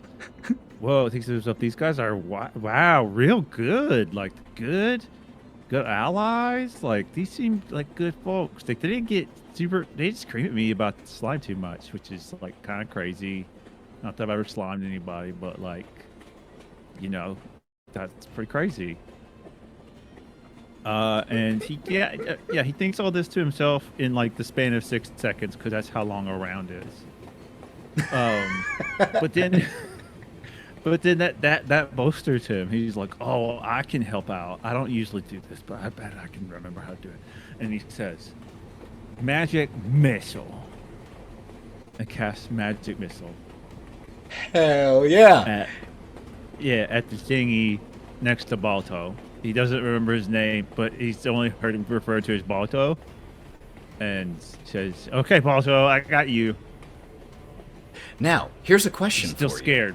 What level spell slot are you wanting to use for this? Because it's a first level spell, but you can cast it at second level to make it shoot 4 darts instead of 3, and they automatically hit. Oh, son of a bitch! I forgot. It's up to you. It's level 2, baby. Let's go. Level 2. All right. Mark off that second level spell slot, and could you do me a favor and roll me 4d4, and we'll add 4 to that. Do I click cast, or do I click the 1d4 plus 1? So clicking cast will mark the slot, but you're probably going to have to go down to the dice at the bottom left to do it. Or you can roll physical dice, whichever's easier. No, it's okay. So d4. 4d4. 4 of them. So if you click the d4 4 times, it'll roll 4 at once. Oh, shit. All right. Let's go. Roll. Okay. Supposed to have +1, I think. It's +1 for each one, which means it's a total of +4. What did you get on the 4d4? The 4d4 was 7. I rolled 3 1s. Oh, 3 1s and a 4, so almost balance. But +4 on top of that, so a total of 11 damage, which, as we've established, is half of its hit points in a single attack. Hell yeah. Oh yeah. These 4 bolts go flying forward, impacting into this stretched, grotesque spirit, each one of them like a bullet hole as it impacts. Oh yeah. And Wokka has a little, he's bolstered a little bit like that. And as he's pointing, he sees that and he says, "Yeah, baby." But he's still like, oh, thank you, DM. Thank you. And that brings up Breenoh. So enemy-wise, what lies in front of me? There is one only remaining. It is the one that is attacking Wake. The one also nicknamed Balto. Upon seeing Wake, someone that I've just met, but knows hasn't exercised any violence towards me, being attacked breaks something inside Breenoh in this new form. And his eyes get wide and he begins to feel this heat form on the back of his neck and on the back of his arms. And there's pressure there too, like there are cylinders embedded in his bark, in his skin. And he just says, "I'm bigger." And he gets shot with this serum that's been embedded into his form, and this serum activates as it mixes with the chlorophyll in his body and gorges his form. He goes from medium to large, and his demeanor is angry and impenetrable as he saunters towards this thing. He's engaged. Breenoh. His rage has been engaged. Oof. As you use rage and you use one of this volatile serum feature, I think you see on your right shoulder mushrooms begin to sprout as it courses through your body and changes you. These mushrooms here are putting off a faint light. What color? They are burnt orange. Much like our pumpkin friend. And with this knows volatile what he serum sees. monstrosity, like you said, it makes you large. It also increases your reach by 5 feet. And once per turn, when you miss with an attack roll that relies on strength, you can add your rage damage bonus, which at the moment is 2, to your attack to see if it might turn it into a hit. So, as you grow, the mushrooms sprout on your shoulder, you run forward and you attack? Yeah, he's kind of dragging a bit as his form grows, as he's striding forward, and he reaches his arm back, and when he comes forward, you now have a giant organic warhammer, and he is going to swing upwards at this thing. Do you want to attack trying recklessly? to just get it. Which would give you advantage on this attack? I don't really, but I... Oh, it's okay. I just wanted to give the offer. You do, if you want to roll standard. Why don't we...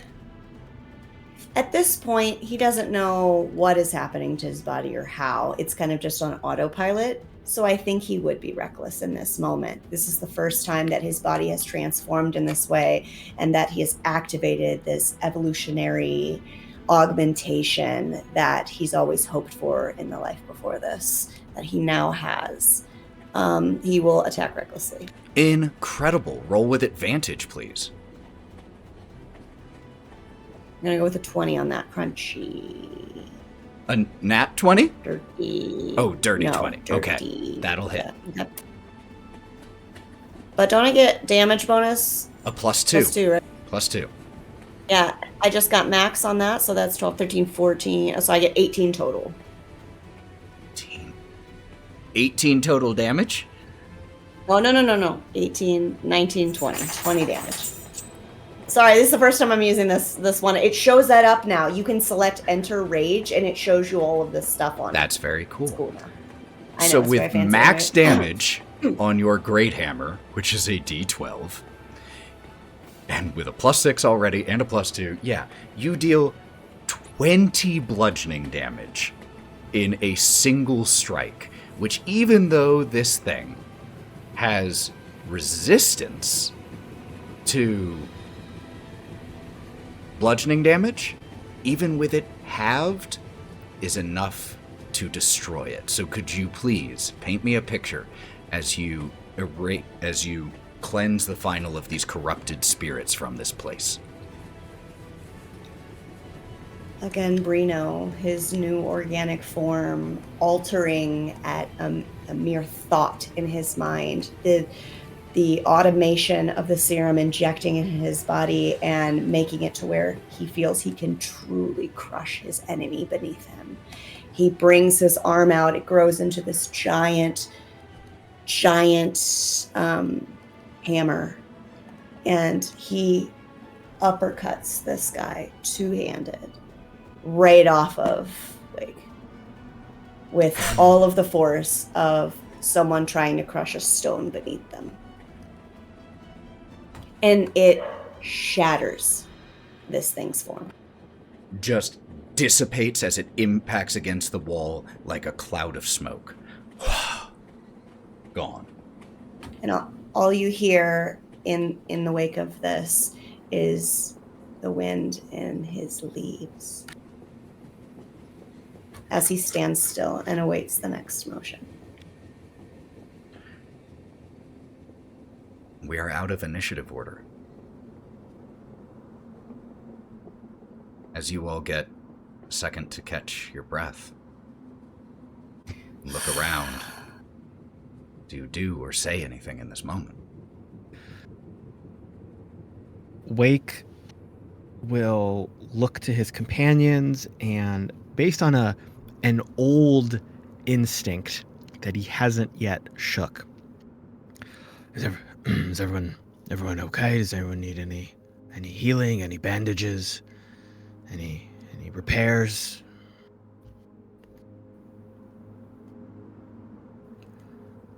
I'm still a fish, I can't fix that, mate. but you guys did really good. That was really brave. Thank you. You with the mucus spray. Impressive. Distance. Thanks, I planned that. It's sticky. It's very sticky. Oh, He makes it inside his body just for you. Yes, we might want to be more careful with that stuff next time. I find a hanky and try to wipe some of the gloop off of Ember. No, Breenoh? touch.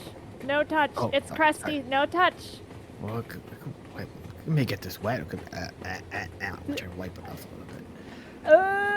Ember? In terms, I just wanted to note, Ember, where that spirit touched you, the fur fell away, and the skin beneath looks rotted. And Breenoh, where it touched you, and with a crit, a pretty large section of you is rotted right now. I'd say roughly 30%. Could you describe what that looks like? so Breenoh, feeling now the adrenaline has come down, can feel this gaping in his chest. Isn't sure how to fix it or if it'll fix itself. So he's sitting, he just kind of sits, which looks weird because he's still kind of big, and he's just poking at it with his branch finger. And you can see most of his hand disappear into his chest cavity as it just smells of rot, of like bananas if you leave them out for too long. I think, does this fix?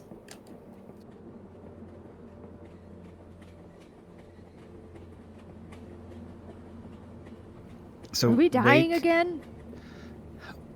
Wake is again going to hit that instinct of wanting to help out medically or with healing, and then suddenly coming to that conclusion that the power's not there, the knowledge isn't there, the magic's not there.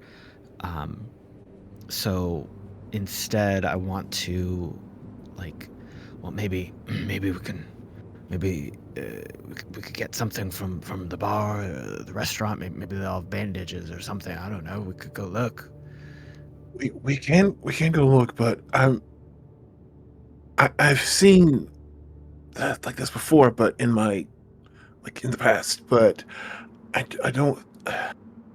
I think I don't know if magic can do anything with this, or else it's magic that's it's beyond us. It's beyond what we can do right now. I think we would either need access to more powerful magic, or we may just have to let it heal on its own. It will heal on its own. It won't. I don't think you're in danger now, or else you would still be coming up hard. I think you will be able to heal on your own until we get the magic that could do it faster. But on our own, I think it will heal. Could I please, as Jack says this, could I please get insight checks from everyone else present other than Jack?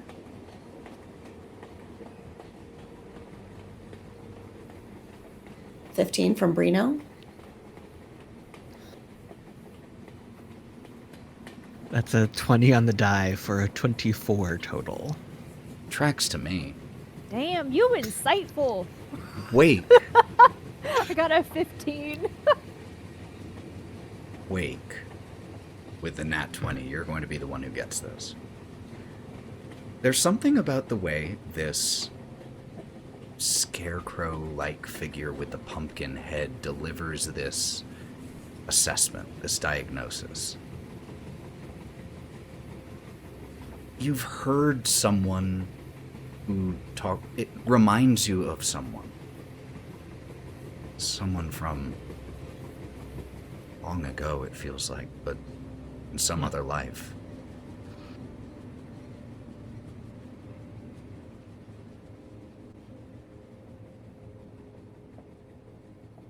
So I think I want to, like, kind of sit back on my heels for a second, cock my head, look at this pumpkin-headed scarecrow. It's a pretty astute observation there, mate. You trained as a doctor, as an alchemist? Specifically, more of a healer or a doctor, not an alchemist. That's another discipline. Yeah. And I used to be. I don't know if I am quite skilled with it, or I used to be quite skilled with it. It's like I thought at one point I could conjure the magic that could actually heal what they are suffering, but I can't do it now. But I know what needs to be done, but I can't do it myself. I feel like I used to be able to do it. And I even put my hand out like I'm trying to conjure up energies to do something, but it's like fizzling out, like I'm out of character. It looks like I'm trying to cast a spell that I don't know yet. And it just fizzles out. For some reason, it feels familiar, but I've lost it. As you say this, there is a crackle overhead, and you all hear, "Well done, down there. Well done. Got a small problem that this whole thing presents. Wondering if you all, since you've proven yourselves quite capable, might be kind enough to assist." As we hear this, the camera pushes forward through the train. And it stops in a car full of rusting cages lining the walls. Wooden crates painted in bright colors, red and white stripes. Faded, tattered banners advertising carnivals. And in the middle of the car, on a trapeze, we see a figure. Mallo, would you mind describing who we see? You see a very small and demure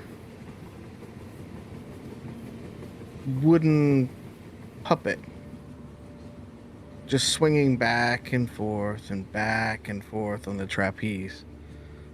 And they're wearing motley and very, at one time it was very bright, but now it's kind of dulled, patchwork now, mismatched, fabrics, sort of from different carnivals almost in a way.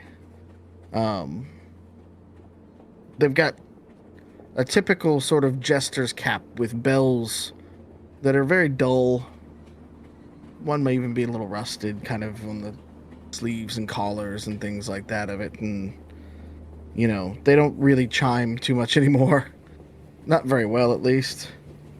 And they're wearing right now they're wearing a porcelain mask but it's only kind of like 3/4 of a mask. And the wooden figure behind the mask is smiling, and then the porcelain side of the mask is just sort of straight-faced, sort of classic and quiet in a way. They're clearly what is considered to be a threadborn, a wooden, almost mannequin-like creature. And they're just sort of swinging back and forth, just humming to themselves, just humming, just with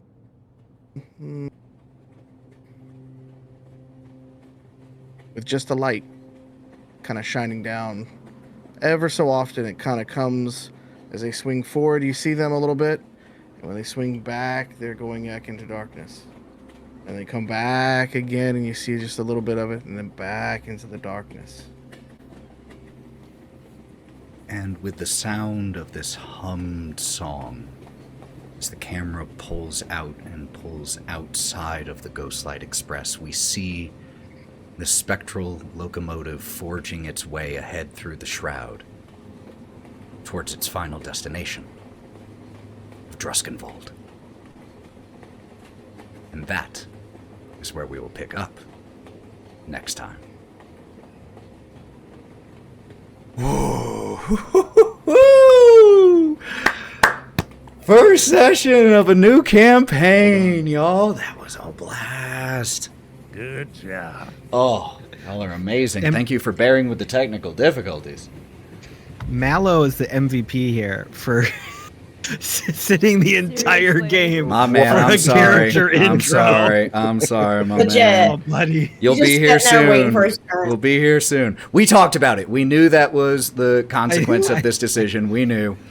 Oh, well. I'll make it worth the wait, or I'll try. I have That's zero. pretty You good. already did. Well, thank you all so much for being here, and I want to go around really quick in reverse order, let people know where you can find them and all the incredible things that they are doing outside of this game. So, Caleb, would you like to lead us off? Yes, I am on your socials at the Caleb G. You can find me sometimes places doing things, archives of the RPG Academy, archives of a whole bunch of other shows. I am also jumping in with my old friend Michael from the RPG Academy over on Tabletop Journeys, doing some fun things over there. And you can also check out the link in my bio for some publishing that I have been and will be continue. Dang, I got really excited, but I'm still excited for you. Sorry. It's okay. I'll get it one day. Jolly. Well, outside of this game, you can find me on most socials under Jolly Yellow Nerd, but I am mostly hanging out on YouTube these days where I have begun to yammer and yap about lesser known science fiction stuff. So I'm talking about the lesser known movies, lesser known TV shows. So you have an idea, just come visit me over there and we can talk sci-fi. The original V. Do it. Can we talk Babylon 5 all day? Any day? Reboot. Yeah. I need to watch Babylon 5. good. I have never, I missed it. I did Deep Space Nine back in the day. I Okay. respect Babylon 5, but I You never can sat get down into and it. watched it. I need It's to. not My late. favorite, Listen, my favorite sci-fi show ever. Question: same, Stargate same. Atlantis? It's okay. Banger. I've only watched Okay. SG1 and the original. So yeah, there's a lot of holes I need to go and fill in. Oh, but that's going to be Andromeda. fun. I can't wait. Let's I go. can't wait to hear your thoughts. And Ethan and I educate Jolly on Babylon 5. yeah, Love that's the series. whole Love that's the whole wrap up is just giving the sell of Babylon 5. You're schooling me on Babylon 5. All right, thanks for joining us, guys. Yeah. know, Good night. Wild. Just a I'll watch podcast. Battlestar Galactica so we can talk about it. Hey, there we go. Ooh, love Galactica. Oh. Wild. Oh, that's me. So admittedly, I've been kind of on a social media purge. Good for you. Because I live in boxes and I like books. But you can find me on Instagram. I don't post right now, but I may do so soon under Wildling011. And if you really want to try and reach me, you could probably find me in Mallo's house or just on Discord, Wildling011. That's where I am most places. If you can't find me, I'm probably screaming primal rage into the forest and or helping hang art in a museum. And that's okay. Go and support your arts and your libraries. Okay, thank you, love you, bye. And your force. Mallo. You can find me everywhere at the Mallo Man, where we stream, where we do all of our other adventures and things like that. You can find everything that I do here in the studio and everything there. So just look it up there. We'll keep you up to date for everything else. Highly recommend if you need someone to hook you up with some things, be it visuals, audio, or business plans, please check out the Mallo Man. He is awesome. Lauren. Hi. I'm practicing heavy escapism. I'm just gaming a lot, Don't say. and I'm playing lots of TTRPGs, and I'm petting cats, and I'm trying to do sexy stuff and costume stuff, and where can they find you? I'm on the internet. So look there. I'm Just the internet. Just Just go The to your internet, browser and it'll be right there. hilarious. No, I'm 95% Lauren. it's on your aim dashboard. God. No, we're not getting into that. For you, that was my screen name. Anyway, go on. I'm on 95% Lauren and also 1,000 Faces cosplay. So be aware of that. I guess. Okay, bye. Pete. Hey, I'm Peter. Thanks for joining us. You can find me everywhere at the Mallo Man. I'm doing a lot of cool stuff. I stream a lot. Really neat stuff, and I do Magic the Gathering. So. Magic cards. I know. Did you do that intro video? I know I did. I'm very So good at good, it. dude. So go ahead, follow me, Banging. subscribe, ring that bell, tinkle the dinkle, whatever else they got you doing. Thank you. That's a phrase that we're going to just let lie. My name is Ethan. You can find me as the Forever DM on Go Buff Yourself. I'm making D&D and TTRPG more specific advice content and just content creator as the Buff DM. I am also the other half of 1,000 Faces cosplay.